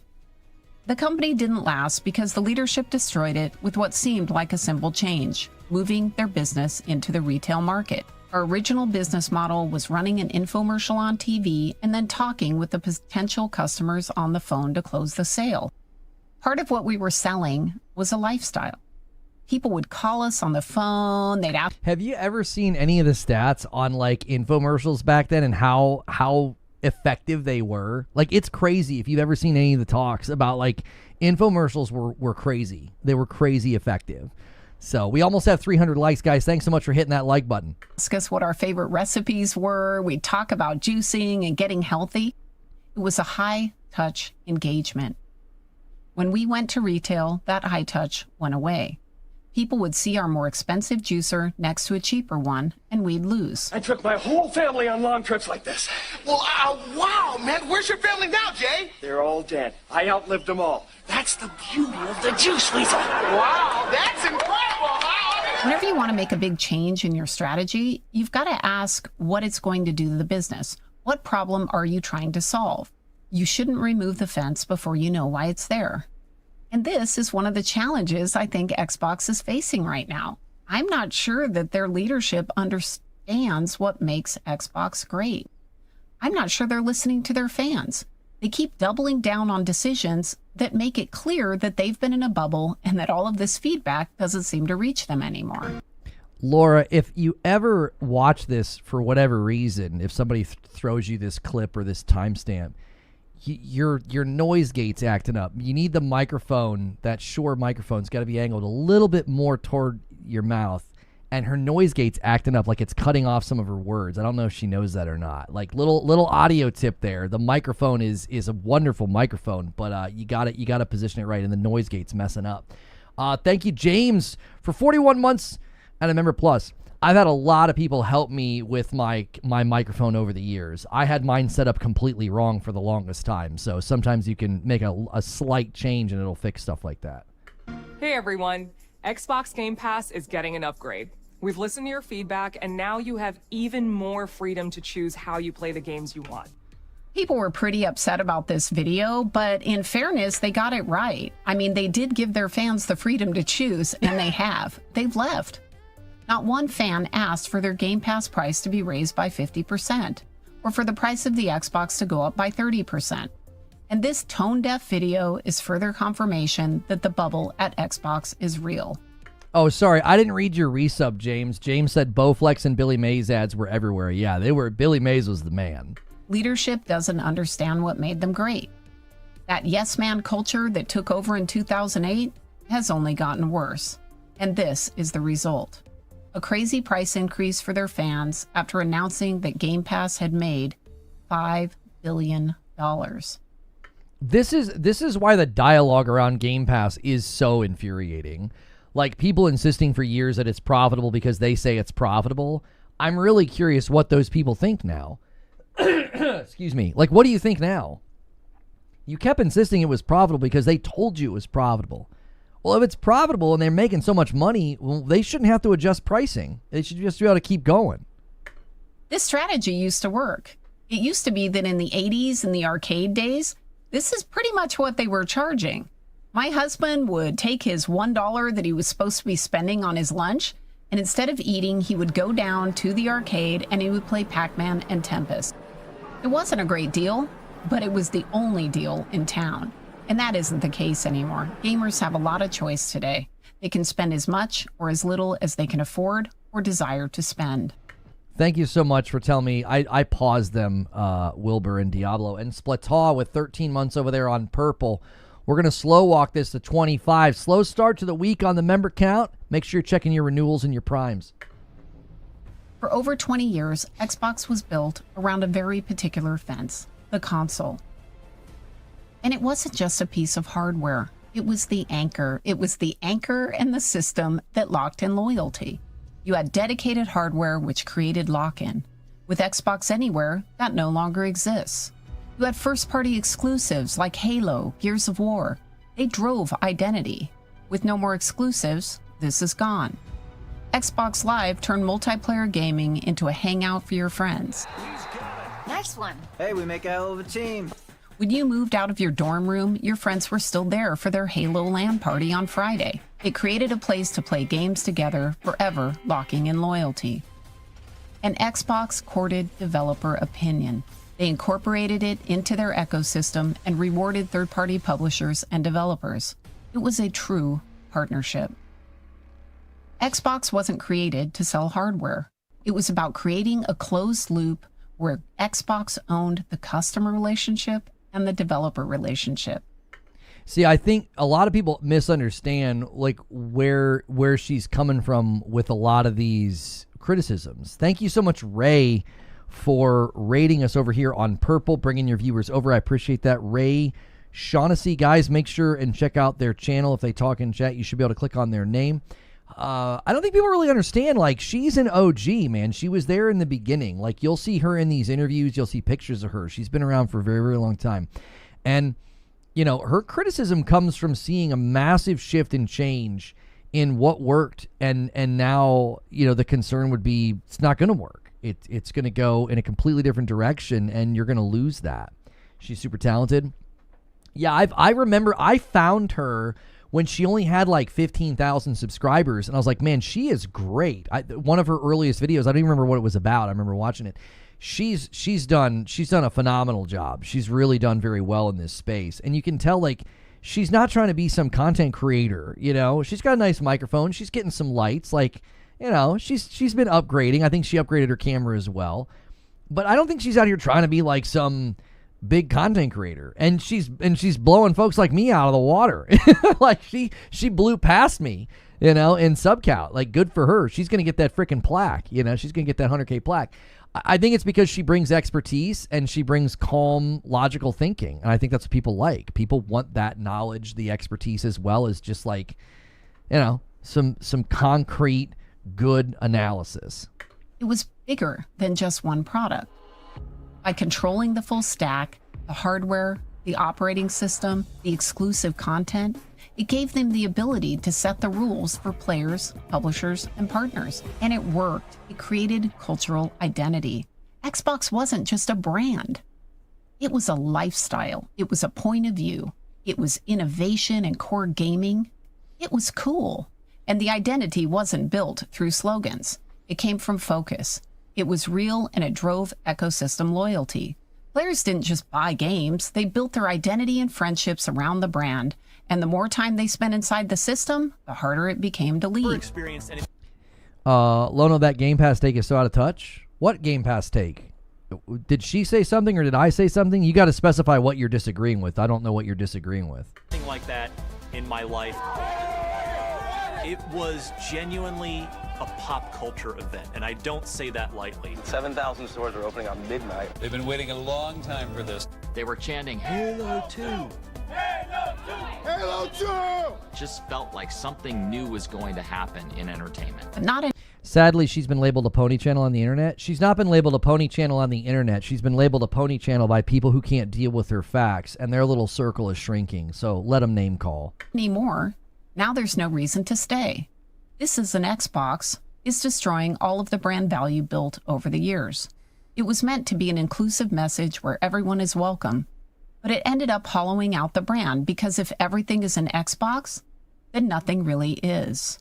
For Xbox fans, it feels... I mean, I love that she said that. So many of us said that. We're like, if everything's an Xbox, then nothing really is. And this I think really calls into question everything we've been hearing about hardware. How do you position a new Xbox in the market when you've made what an Xbox is so nebulous? Like, how do you position that piece of hardware? Like, well, everything is iPads, iPhones, TVs, laptops, and this new ROG Ally X. These are all Xboxes.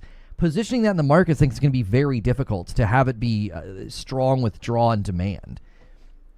While it's more affordable to just buy a game outright and better for game economics, it's easier for poorer kids to convince their parents to drop 20-something bucks a month to get unlimited games. I have no idea what you're referring to. Nobody said anything about people that were poor or affording or anything. Nobody said anything about that. I'm not sure why you're on that wavelength, Xenowitz. Shout out to Syndrome? Why are you saying shout out to Syndrome? Who's that? Feels like they've been kicked out of the house. Oh, if everyone's super, no one will be. Oh, I was like, what? Go away, says Xbox. You don't need to play here with us. Go find new friends. Go find a new place to play. You can do this anywhere. Have fun. The choice you make is a chance to feel something new. Good luck. Have fun. Don't get me wrong. I understand why it feels like Xbox wants to move away from the hardware business. It's really expensive. And frankly, they've never been as good at it as Sony and Nintendo. Both of those companies were always able to cost reduce in the later years and make a profit on their consoles. This was something Xbox struggled with when I was there. When you're referring to Game Pass making games seems disposable and it should be more trial content, what you're saying is not refuting what I said. Not even in the least, homie. When I talk about these things, I'm not considering demographics of poor, middle income or rich. I'm not considering those things, right? That's not what I'm considering. They now have stats that people play more games for less time on Xbox. That's not good for people seeing things as valuable and worthy of purchase. They're engaging with them in a very, very, detached way. That doesn't foster loyalty. That doesn't foster purchase. That doesn't foster the kind of engagement. If you look at the hours, like everybody talking about, Ghost of Yotei, right? Look at the hours they're putting into Yotei. And they're barely scratching the surface on the story, right? Like, that's the kind of involvement you want from your user base because they're going to keep buying games because they feel like they get their money's worth. You're never going to value games as something worthy of purchase if you engage with them in such small spurts and you're never building a library. Microsoft is now shifting into a publishing role, and they have an entire culture of people that have been conditioned to play games less and buy games less. That's not good for what they're attempting to do now as a corporation that is more heavily invested into publishing than being a platform and a console. I understand why they pivoted away from the hardware, why they want to move to Game Pass. Who wouldn't want a subscription service delivering endless value just like Netflix? But Netflix didn't grow by spending. It grew by scaling. It kept content costs stable while expanding reach and raising prices. That's how they eventually earned those margins. If you drop $7 on a game, you're kind of forced to engage with it. I mean, I don't necessarily think that's illogical. I think there's a logic to what you're saying that is true, but then you're also making my case stronger. Yes, you're more likely to get people to be engaging for longer sessions, completing the game, feeling a greater sense of consumer satisfaction when they actually buy the game. You're actually making a point that lands on my side of the debate, right? Like, And I think somebody argued back rather well here. Kelly Green says, I think he's trying to argue that it's a lower barrier to entry, but that's not when you look at the price over time. Yes, at $30 a month, yes, Game Pass is no longer this low barrier of entry. It's one of the most expensive sub-services in the market right now, and I think people are going to start to really weigh it. Refunding is an option. Not on the consoles. Refunding on consoles is very difficult. PlayStation barely lets you do it. Xbox lets you do it like once every so many days. Bob, thank you for 49 months in a VIP. You can't just go like click a button and refund like you can with Steam. Xbox, on the other hand, bet billions on new content. But with Game Pass tethered to hardware and Xbox producing fewer consoles, Game Pass began shrinking with the hardware. At first, it looked like the Game Pass strategy might work. But Xbox didn't reinvent by replacing the old engine or the old fence with a better one. They just abandoned what they had and started chasing what they didn't understand. So well stated. I did a video on this and said they're repeating the same mistakes. Like if you go back to when they did their whole TV thing, I said somebody at the executive level said we need to go after non-gamers. And at some level, they were ahead of the curve. Like, a smart TV is basically what Xbox was trying to do with the Xbox One. They were trying to do this all-in-one entertainment device. At some level, they were ahead of the curve. But the problem with what they did was they shot at the wrong target. So they missed entirely. Like, they didn't appeal to the gaming audience they had fostered and grown. They were trying to appeal to an audience that wasn't playing games. Like, oh, buy this and you can use it for entertainment purposes and blah, blah, blah, and TV, right? Sporting events and TV on and blah. Okay, they're doing the same thing again. And I argued that in a video, and I was like, listen, they're going after non-gamers. They're looking at the market of people that are not currently in gaming, and they're like, oh, what we need to do is get them. Because Phil's like, well, you can't grow the console market anymore. It's stagnant. We're pretty much selling to the same group of people every year. We got to go get new people.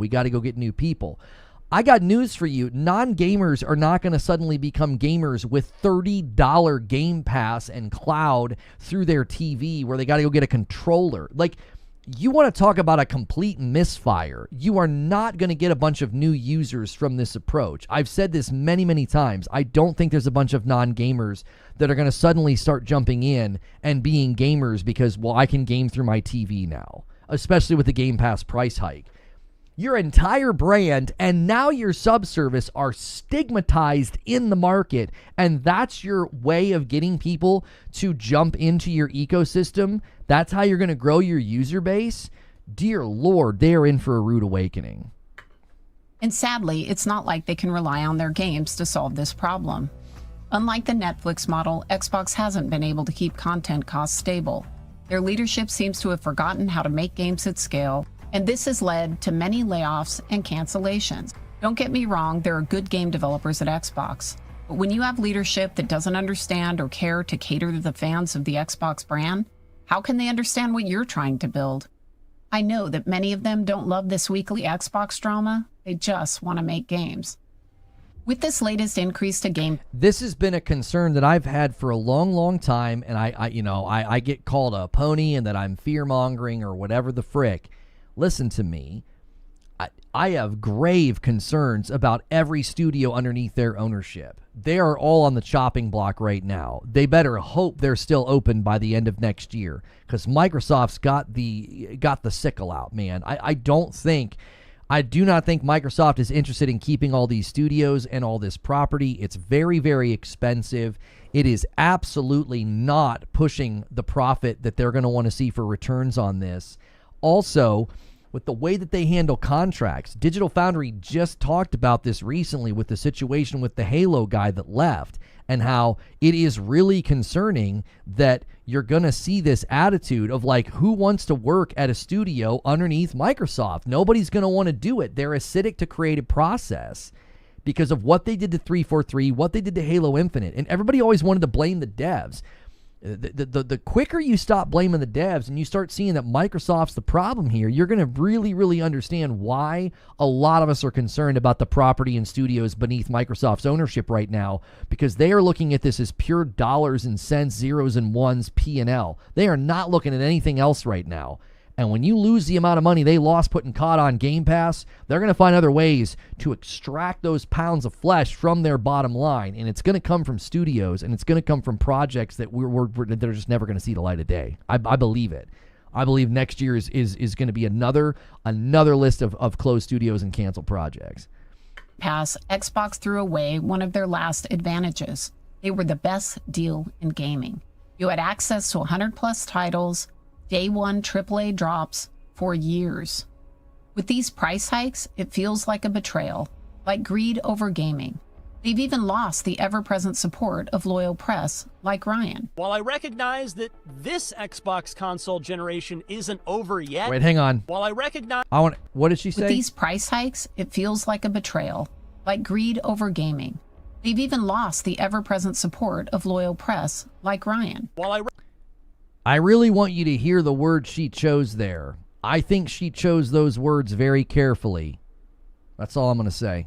Recognize that this Xbox console generation isn't over yet. It's almost certainly going to be remembered first and foremost for Microsoft's greed. Because the press shouldn't be loyal. The press's loyalty is to the public. Let the hearer understand. 2 hardware price increases and counting, 3 Xbox Game Pass price increases and counting, 1 software price increase so far, and tens of thousands of layoffs, as well as multiple studio closures. And here's what's frustrating about that. A lot of us said that's what's going to happen. I don't like having her on the screen on a pause. It's not flattering. A lot of us said that was going to happen. So many of us tried to warn that Microsoft is going to take a very different approach when they spend this kind of money. So when you cheered for that acquisition and you cheered for that deal and you said it was going to be good, you were so either misinformed or you were absolutely not taking up for the public. The press's loyalty is to the public. That's who their loyalty should be to. And we have a very, very horrible, unhealthy setup right now. So much of the gaming press has to be beholden to like being nice to the publishers because it helps them hit their bottom line. It helps them hit their click rates. So their loyalty is not to you first. It's to these companies first. It is so unhealthy. And the fact that that went on, that song and dance was so dadgum embarrassing. The way the ABK deal was covered by the gaming press was embarrassing. They did not take up for the public. They did not take up for the consumer. They took up for the brand that was buttering their bread. And now all the chickens are coming home to roost. You shouldn't have cheered for an unprecedented acquisition because they always result in the same thing. They always result in the same thing. Layoffs, a shrunken market, shrunken options for the consumer, and bad things. It's never benefited the consumer. Never. It's so irritating that this is how it's playing out. And now people want to turn on him and be critical. Yeah, she used her words very carefully there. It's shocking to me how many of these game companies don't understand that the rules have changed. You can't hide behind the media and your influencers anymore when you make bad decisions. The media and that the rules gonna play this one more time have changed. You can't hide behind the media and your influencers anymore when you make bad decisions. They won't. You talk about speaking softly and carrying a big stick. She's the best. She's the absolute best. Won't cover for you. And gamers aren't consuming media the same way. With the current economic challenges, they're doing their own research and they're deciding who they're going to give their hard-earned money to. Here's the thing. I'm not going to give credit to anybody who's turning on the brands now, okay? I'm not going to give credit. Do you want to know why? They're only doing it for self-preservation. They're not doing it from character and integrity. They're doing it for self-preservation. The jig is up. The public is pissed.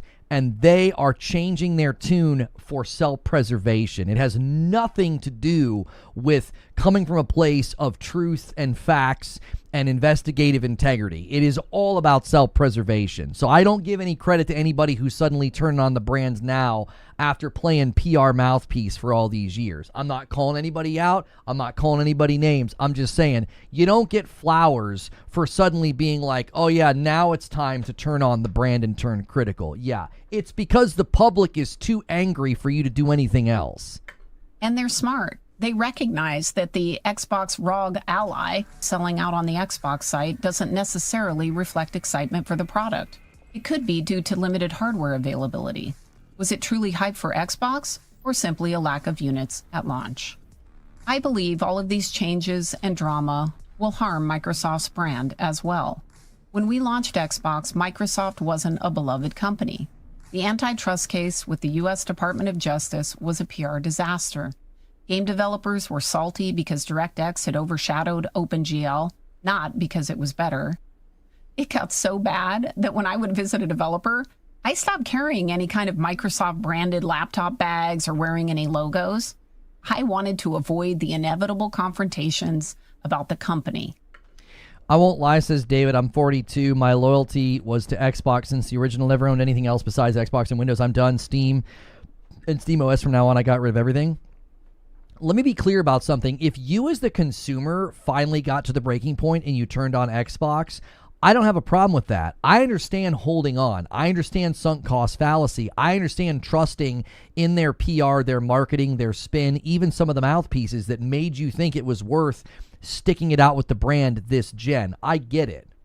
I don't take issue with consumers who have suddenly woken up to the fact that this company is not pro-consumer, as everybody kept throwing that stupid term around, which is a complete misnomer. There's no such thing as a company that's pro-consumer, right? They're pro-profit. If you think they're pro-consumer, then they've got you. You're a sucker. They've convinced you to be loyal to them, which pads their profit. They've achieved their goal, which is to make more money, okay? There's no such thing.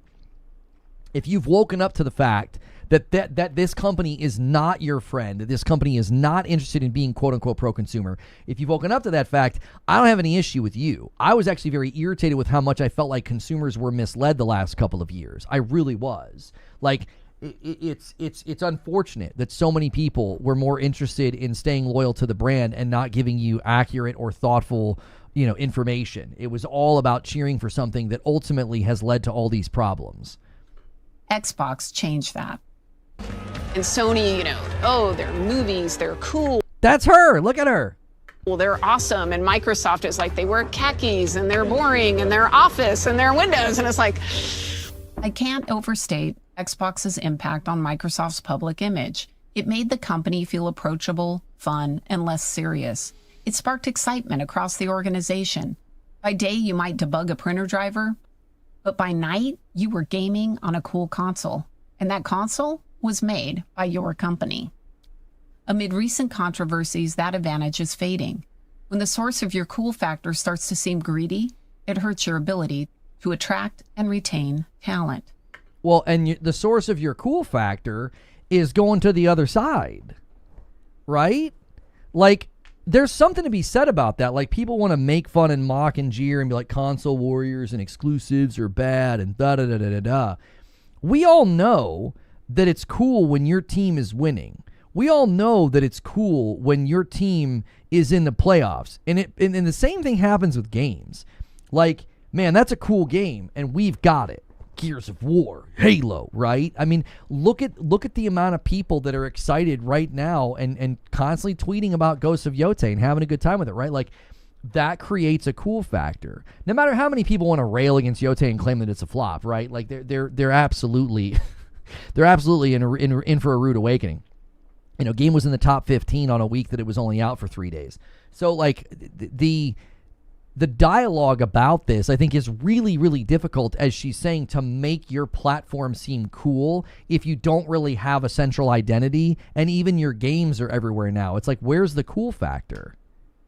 It's really, really difficult to leverage that and to get people to come over. I mean, my nephews are anecdotal, but I'm here to tell you, they saw that Spider-Man 2, and they're like, I got to play that, and they bought a PS5.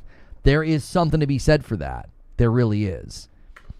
If you think mission and perception don't matter, consider Zuckerberg's recent loss of engineers to Elon's XAI.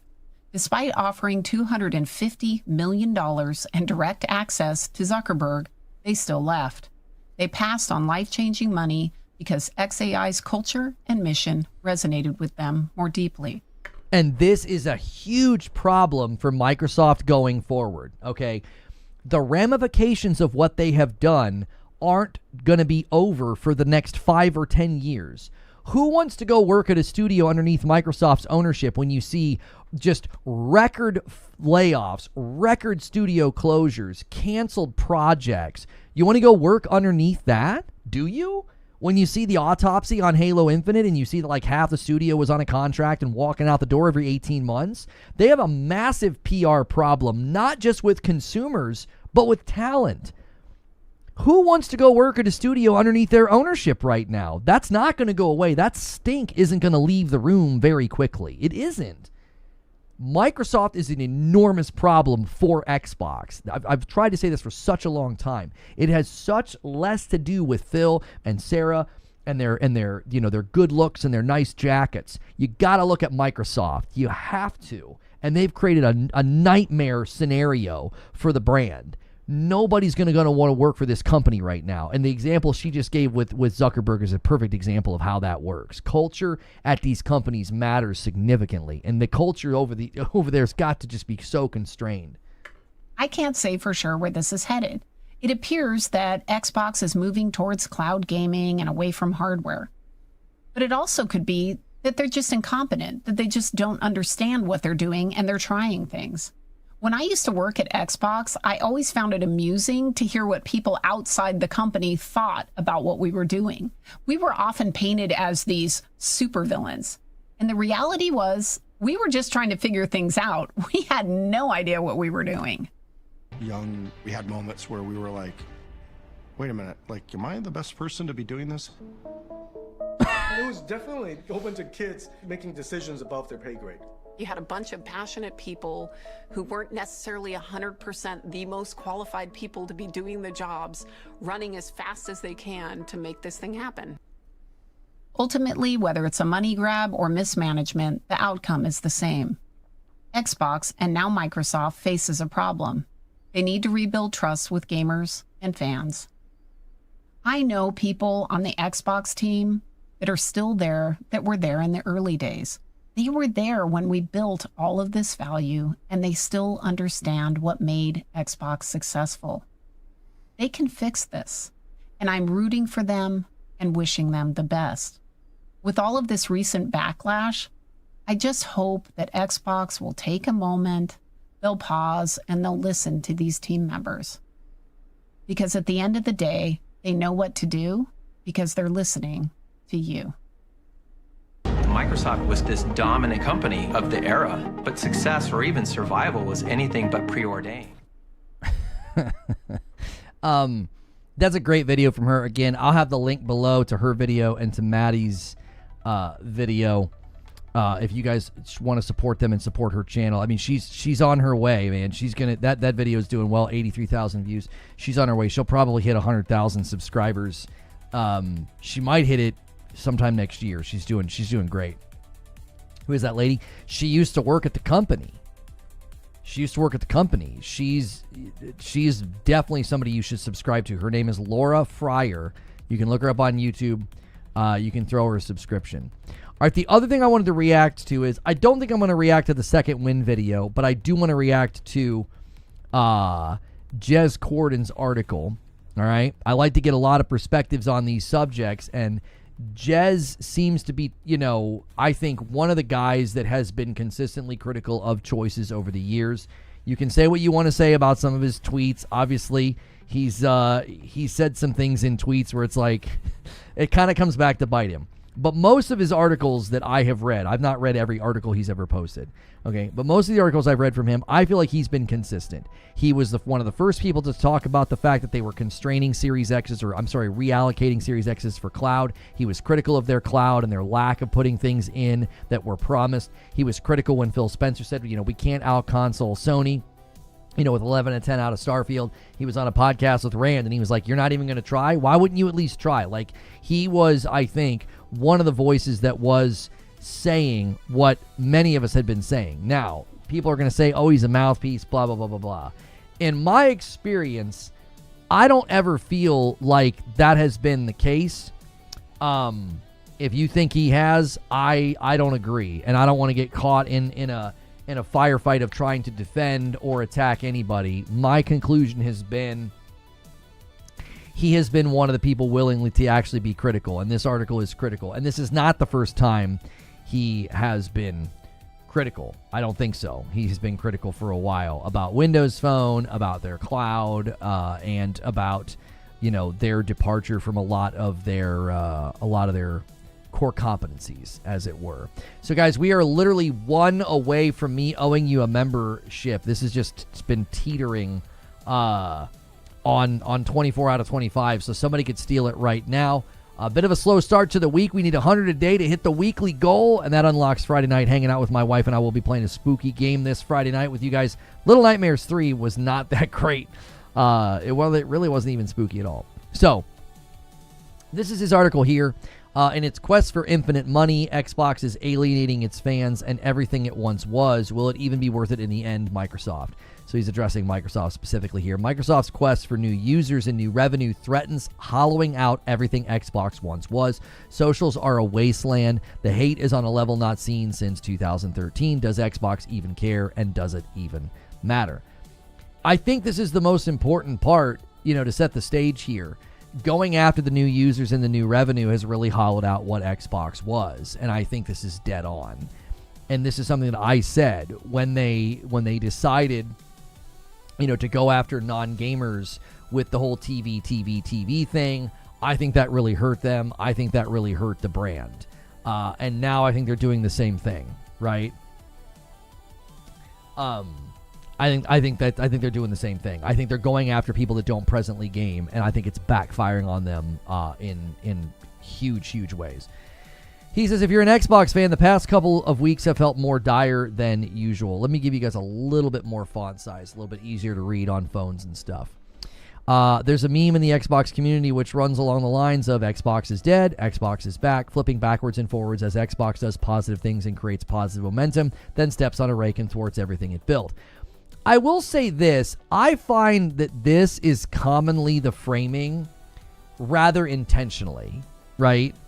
If you frame concern, Bartholomew hits 4 months on Twitch. Hang on, I don't have the, let me go to this scene. Let me get this and let me paste it into this scene. All right, and I'll just make it bigger. There it is. We just hit 25 on the member goal. Thank you guys so much for doing that. And Purple is the one that did it. I owe Purple a member. First 25 of the week. Thank you so much. I think one of the reasons they'll do the whole Xbox is dead thing is because it's easy to argue against an exaggerated position. If someone says their hardware plans are up in the air, and you exaggerate that to Xbox is dead, no hardware anymore. Well, that's easy to argue against. If you see rumors that like the Costco thing, which was confirmed by Costco, but then you see Target employees saying some of the things that they're saying, what do people do? Oh, here we go again. Xbox is dead. Okay. I think that's a severe problem because it's like, well, if you're always interacting with the extremes. And Top Reply with a 25 bomb over here on Twitch. Boom, a 20, and boom, a 5. Just like that, we're at 50. I owe 2 members to Purple, and they take the lead away from YouTube. Thank you so much for doing that, Top Reply. That is a big one. YouTube, it's time to wake up and fight back, man. Twitch is taking you to the cleaners.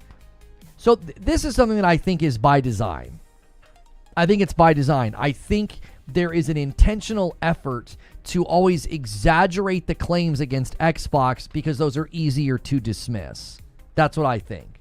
I don't know if it's because people don't want to take the leak seriously or if it's basically part of the plan.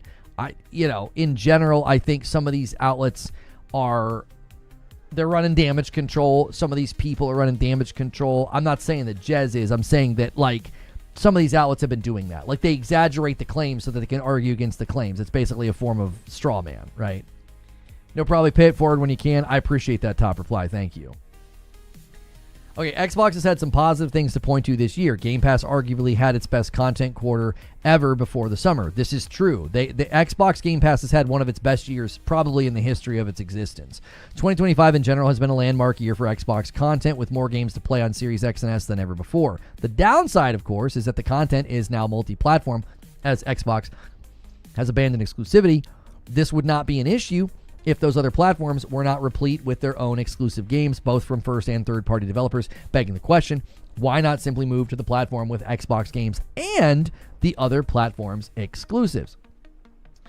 This is well stated. I think this is a completely fair observation to make. I think consumers would be completely well within their right and smart and logical to think, yeah, like, why wouldn't I do what Jez just said? Like, I'm going to go to a platform that has it all. Right? A Nintendo and a PlayStation really solves your problem here. A Nintendo and a PC really solves your problem here. Like, really, the Xbox becomes a non-issue, which really calls into question their future hardware plans. Like, what is the real draw going to be if there are other platforms that have things that you know, your Xbox for your living room PC thing, you're going to have to wait for PlayStation games, and you're not going to get Nintendo games.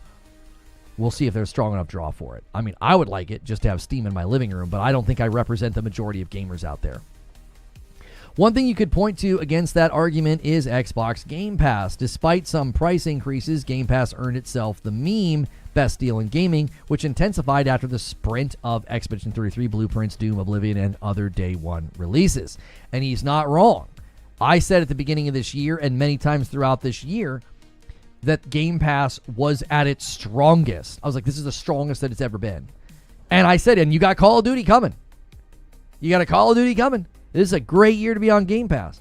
Well, Xbox decided to make that tougher to say. Microsoft's obnoxious industry-busting 50% price increase on Game Pass Ultimate has led to a wave of discontent I haven't seen since Microsoft's botched Xbox One reveal. It comes as the inflection point of a year of strange communication misfires, painting a picture of an Xbox in desperation rather than Xbox on strong footing. Dottie Scotty says the internet has gone down all across the UK. Are you serious? Like, is there like a massive outage or something?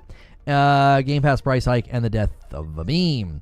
I think what made the price hike particularly egregious was the size of it. It's not like other companies haven't been increasing their subscription fees. Netflix, Spotify, YouTube Premium, and others incrementally squeezing us as time goes by. What made Game Pass unique was the 50% increase. That portrays more than a simple inflationary iteration. It speaks to a structural issue being corrected.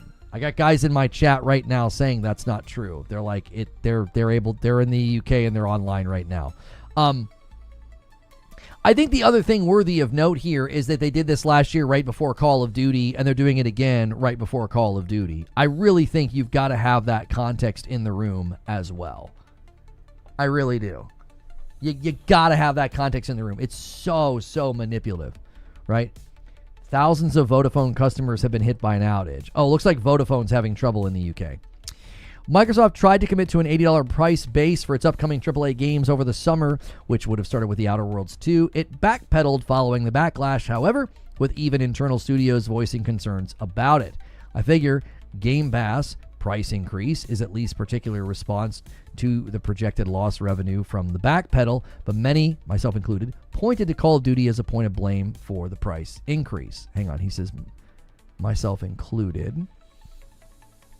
Okay, Jez published this on October the 3rd. Did Microsoft admit that Xbox Game Pass Ultimate was simply too good to be true? Some thoughts on the why. Okay, so he said this 10 days ago about the price increase. Okay.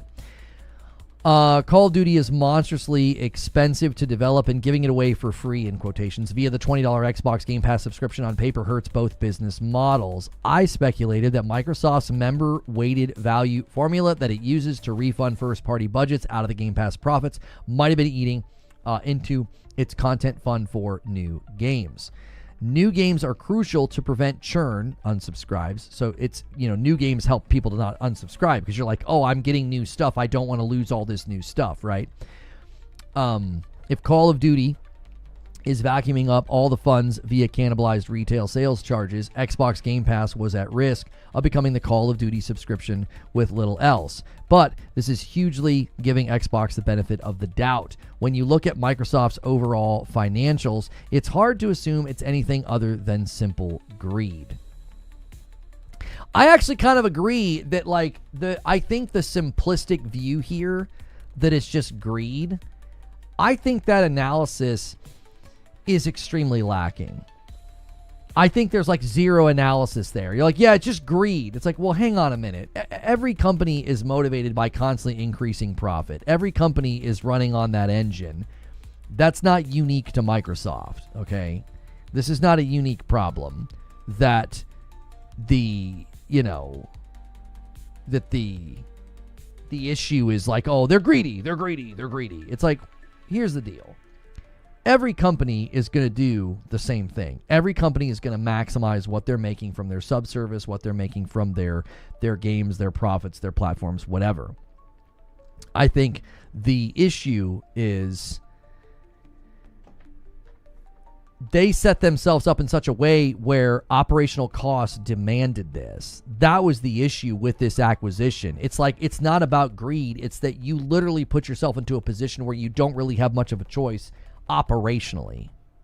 Everything they do is about greed. They are as greedy as they think they can get away with. It's the way of things. Yeah, Microsoft didn't just suddenly become greedy with Xbox. That's not a new development that ruined the brand. I think people were really missing the forest for the trees on this. It's well, they're greedy. It's no. There's so much more that happened here than just greed. So much more. Over the summer, I talked on my Xbox News XB2 podcast about how I'd heard an industry rumor that Microsoft CFO Amy Hood was forcing unrealistic profit margins targets on its gaming division. If you look at things like the $80 games push, smaller things like reduction in Microsoft rewards generosity, and more egregiously, the Microsoft mass layoffs over the past year, it lends plenty of credence to that idea if you need any. Yeah, I think he's correct, and I said that Microsoft's in the room now. Microsoft's in the room now. You write a $70 billion check, and I'm here to tell you, Dad's going to keep checking to see how you're spending that money and how you're getting it back. The power dynamic really shifted on them when this happened. A church is about people coming together for spirituality. A school is about people coming together for education. A corporation is about people coming together for greed. Yeah, there you go. Xbox is reporting record revenues to Microsoft itself. Oops. Oh, gosh. Microsoft keeps reporting, record revenues, and Microsoft itself recorded annual profits to the tune of multiple tens of billions per annum. There's no universe that Xbox, which owns Call of Duty, Candy Crush, and World of Warcraft, actually mathematically needs to raise the prices of Xbox Game Pass by 50%. See, again, I don't think it's a need. I think operationally, Microsoft's not going to look at this operational cost and not come to the conclusion that they've come to. This was something that so many of us tried to warn about. It was listen, Microsoft is going to look at this and have a very different attitude than you think they're going to have. If you think this is going to be their approach where they're just going to keep giving you everything and everything, you know what I'm saying? They're just going to pile it on, and there's never going to be a price hike. There's never going to be a change. I'm here to tell you there's a lot to be said for they put themselves in this situation, and it's not a matter of need, it's literally a matter of budget. They're just looking at the actual budgets and they're saying this is 100% necessary. We don't need to. We could get away with not doing it. Sure, you can. But I'm here to tell you they're looking at this situation and saying, operationally, there's no other choice here. It could have simply accepted lower margins. It could have reduced executive pay packages. Jez, I hope you're in chat because come on, man. We're talking about Microsoft, bro. Come on, man. No, this will never happen. This is never happening at Microsoft, Jez. I love you, brother. This is never happening, man. No way. Perhaps it could have pulled back on its quite possibly pointless AI investments and had been content offering pro-consumer gaming subscription services platform that by Microsoft's own admission was already profitable even when before the price increase. This is something I think you guys really need to ask, okay? If you run an outlet like this, if you're writing articles, blogs, if you're doing interviews, if you're doing podcasts, that's the question. You told us for years this was profitable. Why do you need to raise the price on something that's profitable? That doesn't seem to make any sense to me. That doesn't make any sense to me at all. But as my good buddy Rand says, line goes up. If Microsoft was projecting that next quarter, Xbox's quarter-over-quarter or year-over-year revenue might have gone down. Putting up prices is a very short-term way to boost the spreadsheet. Nobody is saying Game Pass is the best value in gaming anymore, and it's unlikely they will ever again, even when this quarterly earnings report has been and gone. Has Amy Hood or anyone else considered the long-term damage of short-term thinking? Microsoft's utilitarian attitude to gaming isn't sustainable, he says. I'm going to be doing this blogging thing for over 10 years at this point. Oh, so he got into this around the same time I did. And since Xbox One Pitfall, I can't remember a time when the Xbox community was so fractured. I can't remember a time since 2013 where hate for Xbox has become so mainstream. The only positive many felt I could point to the past few years was Xbox Game Pass. I saw mainstream content creators conceding to its value in memes and YouTube shorts and the like, and rumblings about its viability as a business were easy to dismiss, with Xbox giving on-the-record statements to shareholders about its apparent profitability. Here's the problem, though, with this, right? Here's the problem, though, with this, because I've seen people cite this. Are they lying to shareholders, okay? When you say something is profitable, why do the shareholders not have the concrete data points on this then? Right? Where are the concrete data points? Where are the sheets? Where are the numbers? Where is it? Where? I've got emails from Phil Spencer talking about he can't even tell you what the value is of a game going to Game Pass. They don't have a spreadsheet for it. So when they tell people that it's profitable, they tell their shareholders it's profitable, and they don't provide any data, that should be setting off an awful lot of alarm bells. In the grand scheme of things, they view it as quote-unquote profitable because it's helping them grow their brand. That doesn't mean that it's generating profit. Does that make sense? Like, it's an operational line item that they just say, well, yeah, it's profitable. Okay. But in what do you mean? How much? Like, if I was a shareholder, that's what I'd have been saying. How much? What's the money? What's the margin, brother? Like, what do you mean it's profitable, but then you won't show margins? This is supposed to be public available data, by the way, to shareholders. This is supposed to be available to the public, and it isn't. You're not going to question that? You're not going to ask the question? All these years, nobody thought? You guys keep saying it's profitable, but you won't show us the numbers. It's like you keep using that word, and I don't think you know what it means. Prisoner, thank you so much for the gifted member. That's an agent of chaos. Bumping us to 51. Thank you so much. It's profitable if you exclude the expenses. Yeah, didn't we have a recent report about that? Where like they weren't even including the cost of the games, and it's like, what? See, the thing, they aren't lying. They can't tell their shareholders that and it be a lie. The problem here is they are doing some fun accounting and probably not attributing any expenses to it. That's what I mean. If you're doing some kind of an accounting loophole to get this claim across the line, if I'm a shareholder, my first question is, if Game Pass is so profitable, why did we lose $300 million putting Call of Duty on it? If Game Pass is so profitable, why are we doing another price hike so fast that we're suffering from a pretty significant, PR, damage gauntlet? Like, what are we doing here? If it's so profitable, why are we doing these things? If I'm a shareholder, these are questions I have. The apparent contradiction joins a chorus of others and coalesces to a total collapse of trust between Xbox's customers and potential customers too. I would include shareholders in this.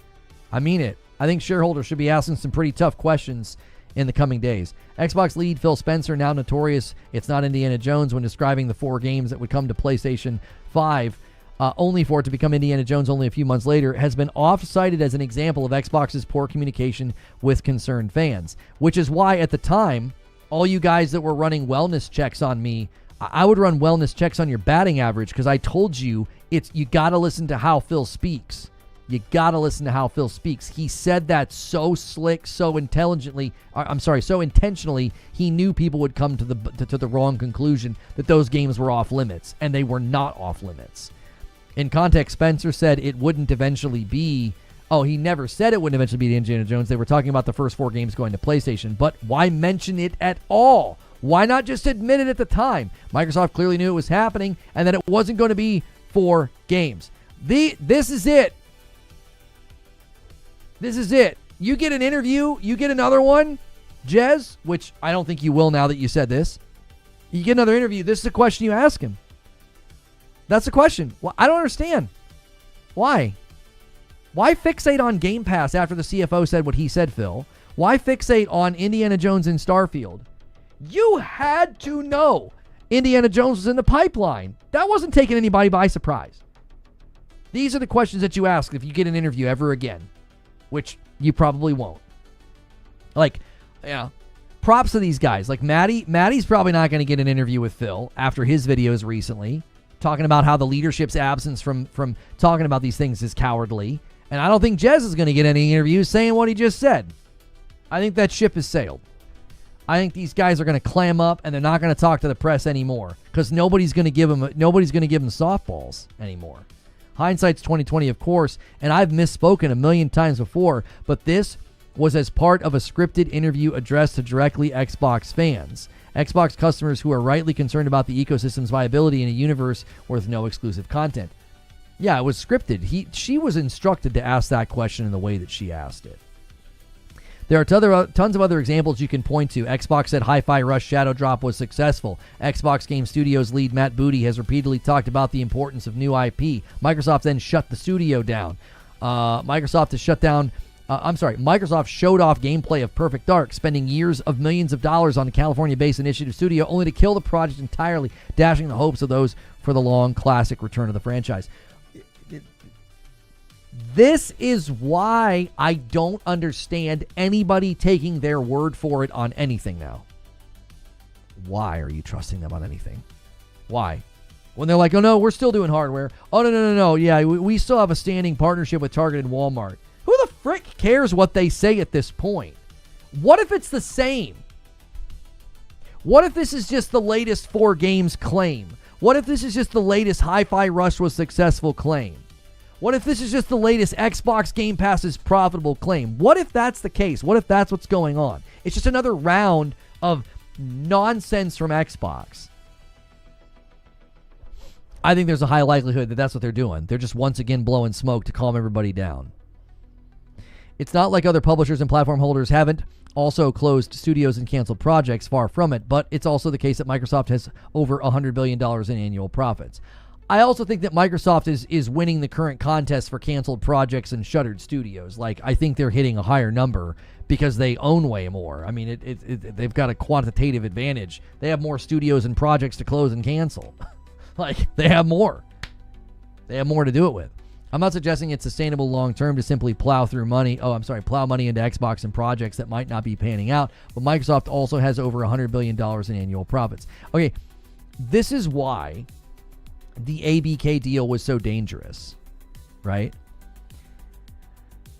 You get to a certain operational size and your smaller projects, smaller studios and smaller teams, they're all under threat at that point. They are. They are. Imagine that you're working for a business and you're on a team and you generate a pretty good amount of revenue, okay? I want you to imagine that company mushrooming up, ballooning in size. They buy a bunch of other companies to bring under, and now all of a sudden you're a small fish in an ocean. They're spending an exorbitant amount of money every year. You would be very worried and concerned because you would be like, we don't bring enough money to the table. It's going to be more cost effective for them to close us down, let us all go, pay a severance, and then move on. Like, that becomes more cost effective for the company. That's the issue here. Microsoft's going to look at this and say it's way more cost effective to shut down the Hi-Fi studio and other studios of that size because we need the big players. We need the Minecrafts and the Call of Duties. That's where the money is. That's how we get ROI. Nobody seems to trust Xbox anymore. This is true. Consumer faith is the thing that actually matters. Microsoft treats all of its consumer business with the same utilitarian mentality that does its business-to-business segments, where you only have to convince one sales guy to flood an entire company with products. I think his use of the word utilitarian here is very important because I believe this is how they handle software as well. I believe their view of software is very utilitarian. You can ship it and fix it later. There's no passion, there's no creativity when you're building a tool.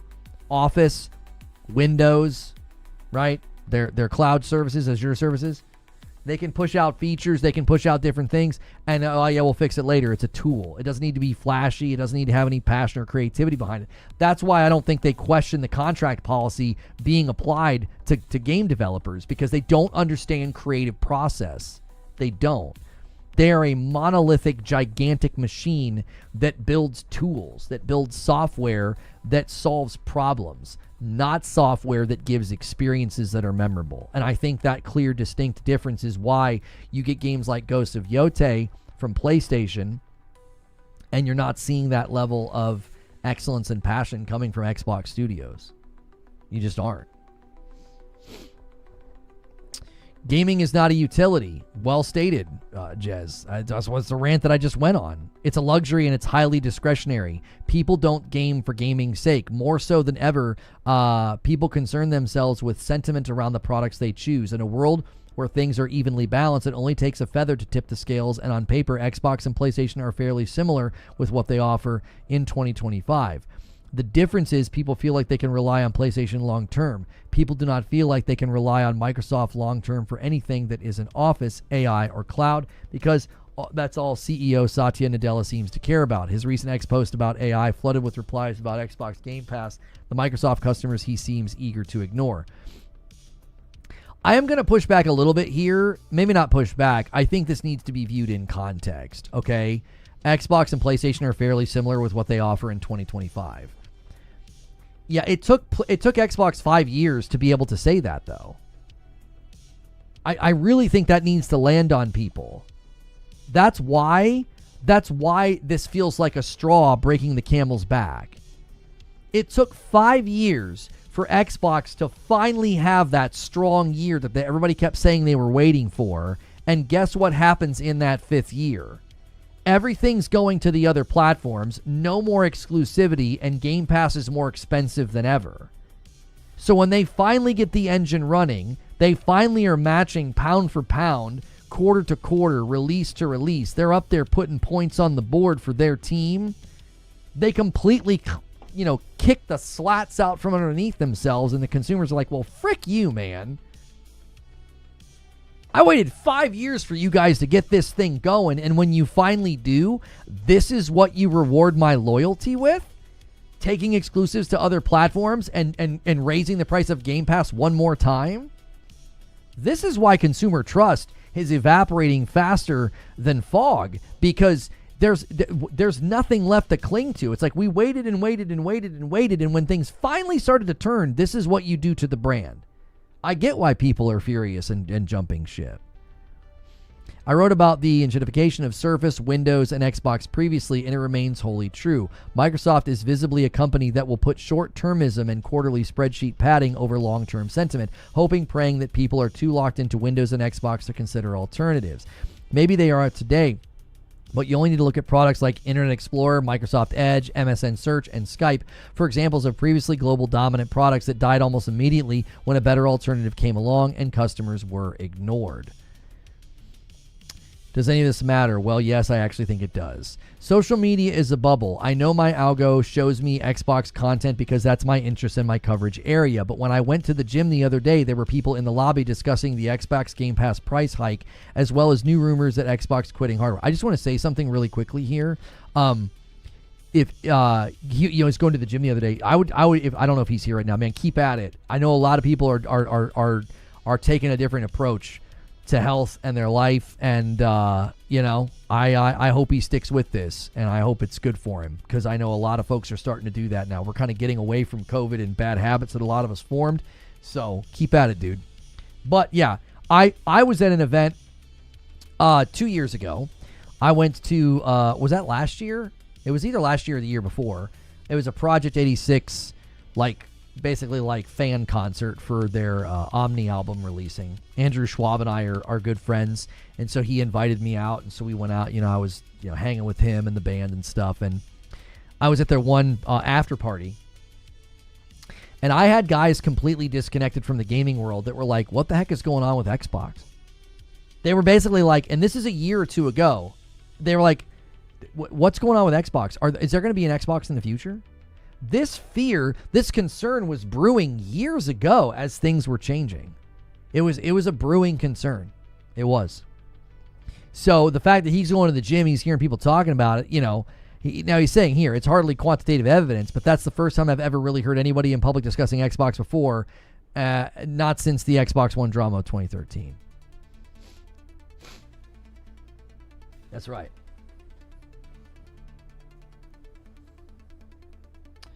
What is this guy talking about in chat?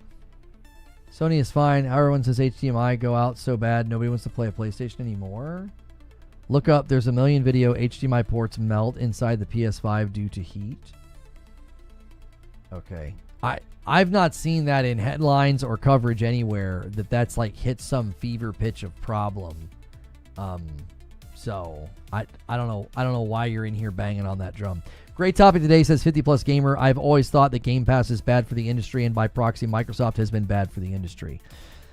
The UK BBC covered the Xbox Game Pass price hike alongside other mainstream outlets, and anomalous nature of the 50% price hike turned into rumors about Xbox's exit from hardware manufacturing, echoing Sega of the years past. Xbox PR came out strong against the rumors that it would exit hardware. I don't agree they came out strong. I think they're playing the same song and dance that they always did, always have been, citing Microsoft's multi-year deal with AMD to produce Xbox console chips. But with the constant changes in strategy, mismanaged expectations, and visible abandonment of customer sentiment, it's not surprising many are having a hard time believing it. I wouldn't be surprised if Jez is in this camp now. Right? I wouldn't be surprised if he's in this camp. That he's just having a really hard time believing anything they say now. I would, if I were him, I'd feel a little jilted. I'd feel a little jaded.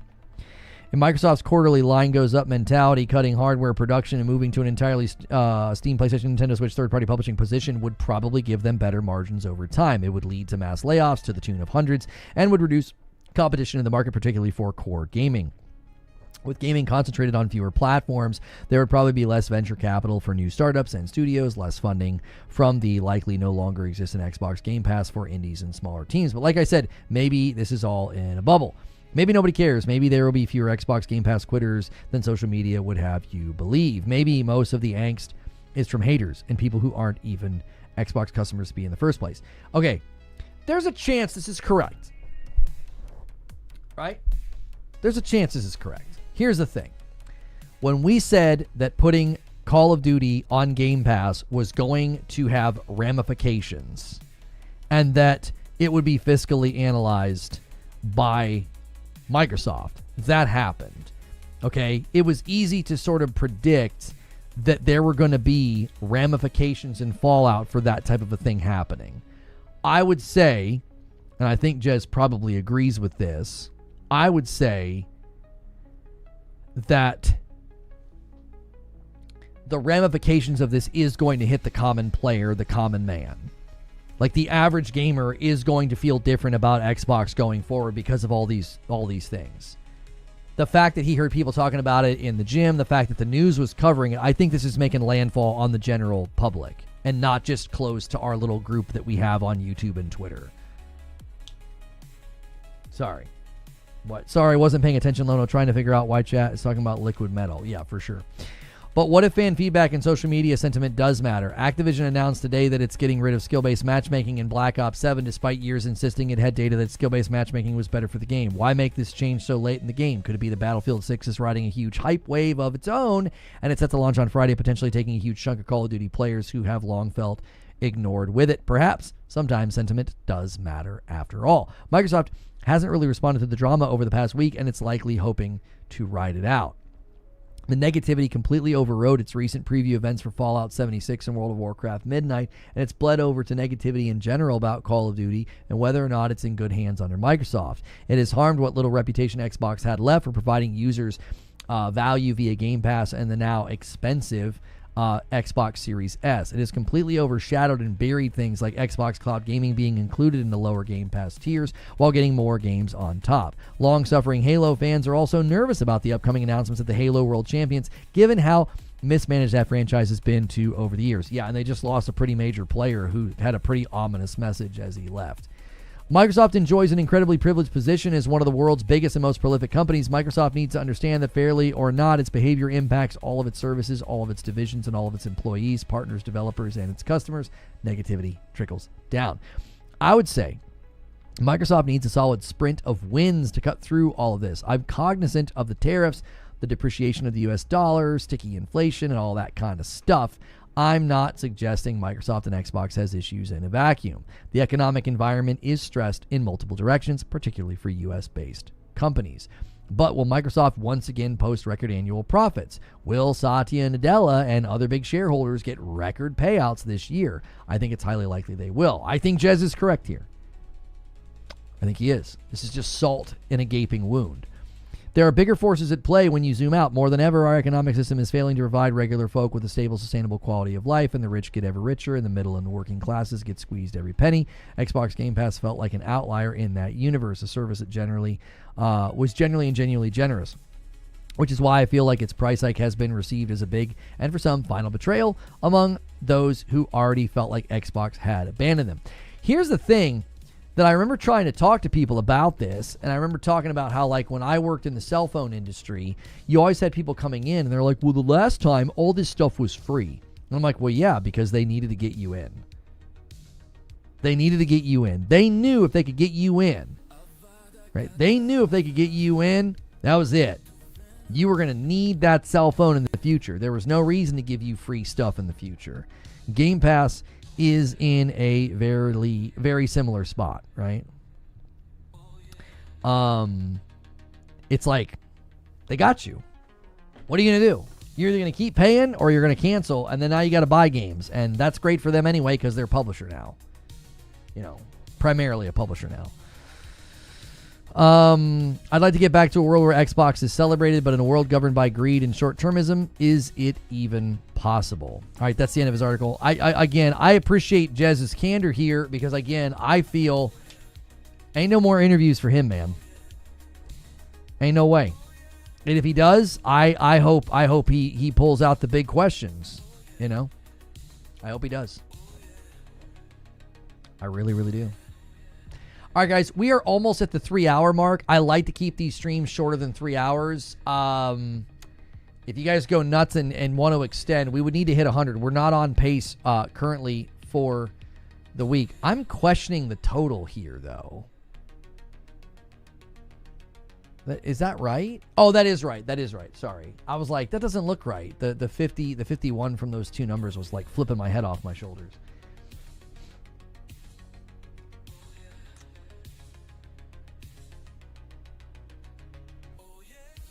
Oh, I didn't make a green room thumb. Shoot.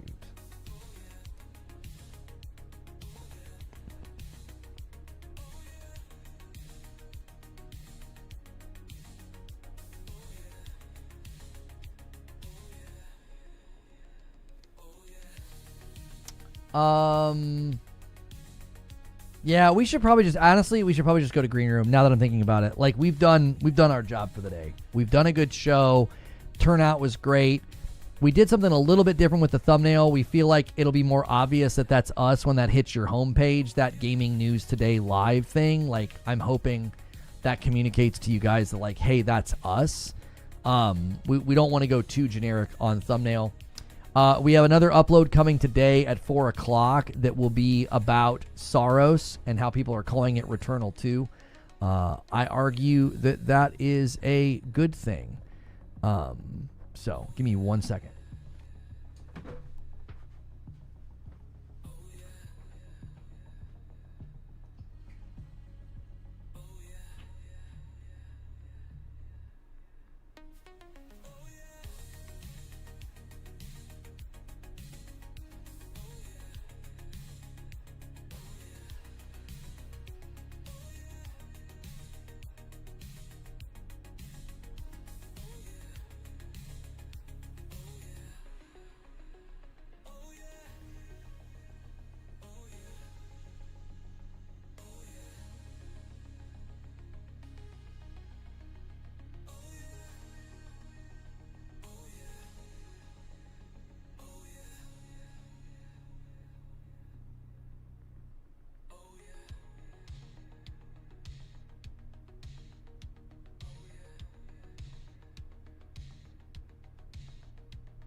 Okay.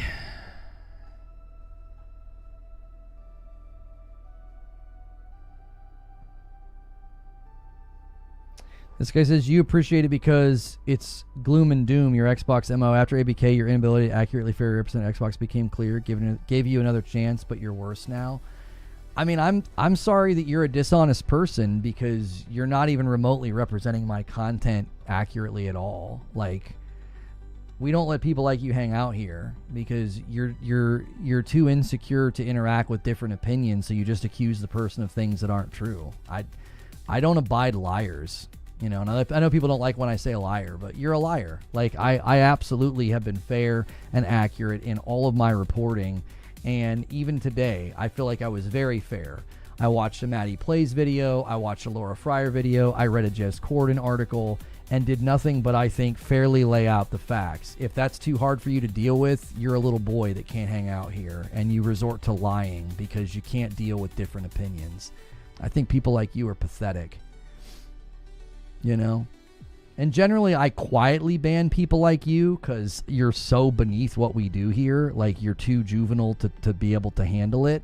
But like, I'm gonna take somebody like you to the corner and break your jaw when you're gonna lie about my content and you've been here for as long as you have. Like, I recognize your username, so I hope you take this scathing reply to heart and I don't know, be a better man in person and not a stupid, immature liar.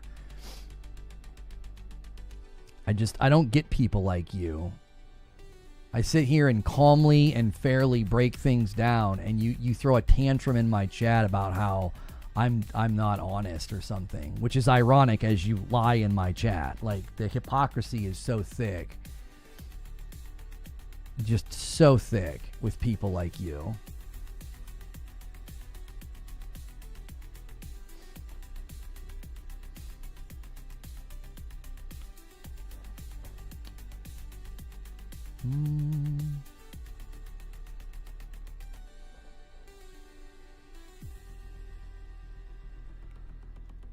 Okay. Woodshed activities. I'm just tired of it. Tired of grown men acting like boys because they don't like your opinion. Like, grow the frick up. Let me give you guys a link to the green room. You got to be member plus and above to come with us to this. You got to be a supporter of the channel. This is extra content.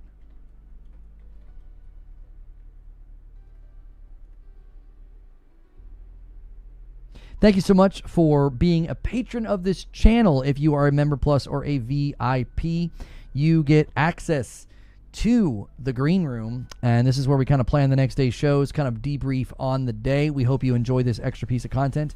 If you can't come with us, consider upgrading. Member Plus is $6 a month. It supports me directly. It's how I'm able to do this full time, and I appreciate it very, very much. I'm going to end the previous stream and redirect folks over, and we don't have to do anything to that thumbnail because we're going to leave that as is. After going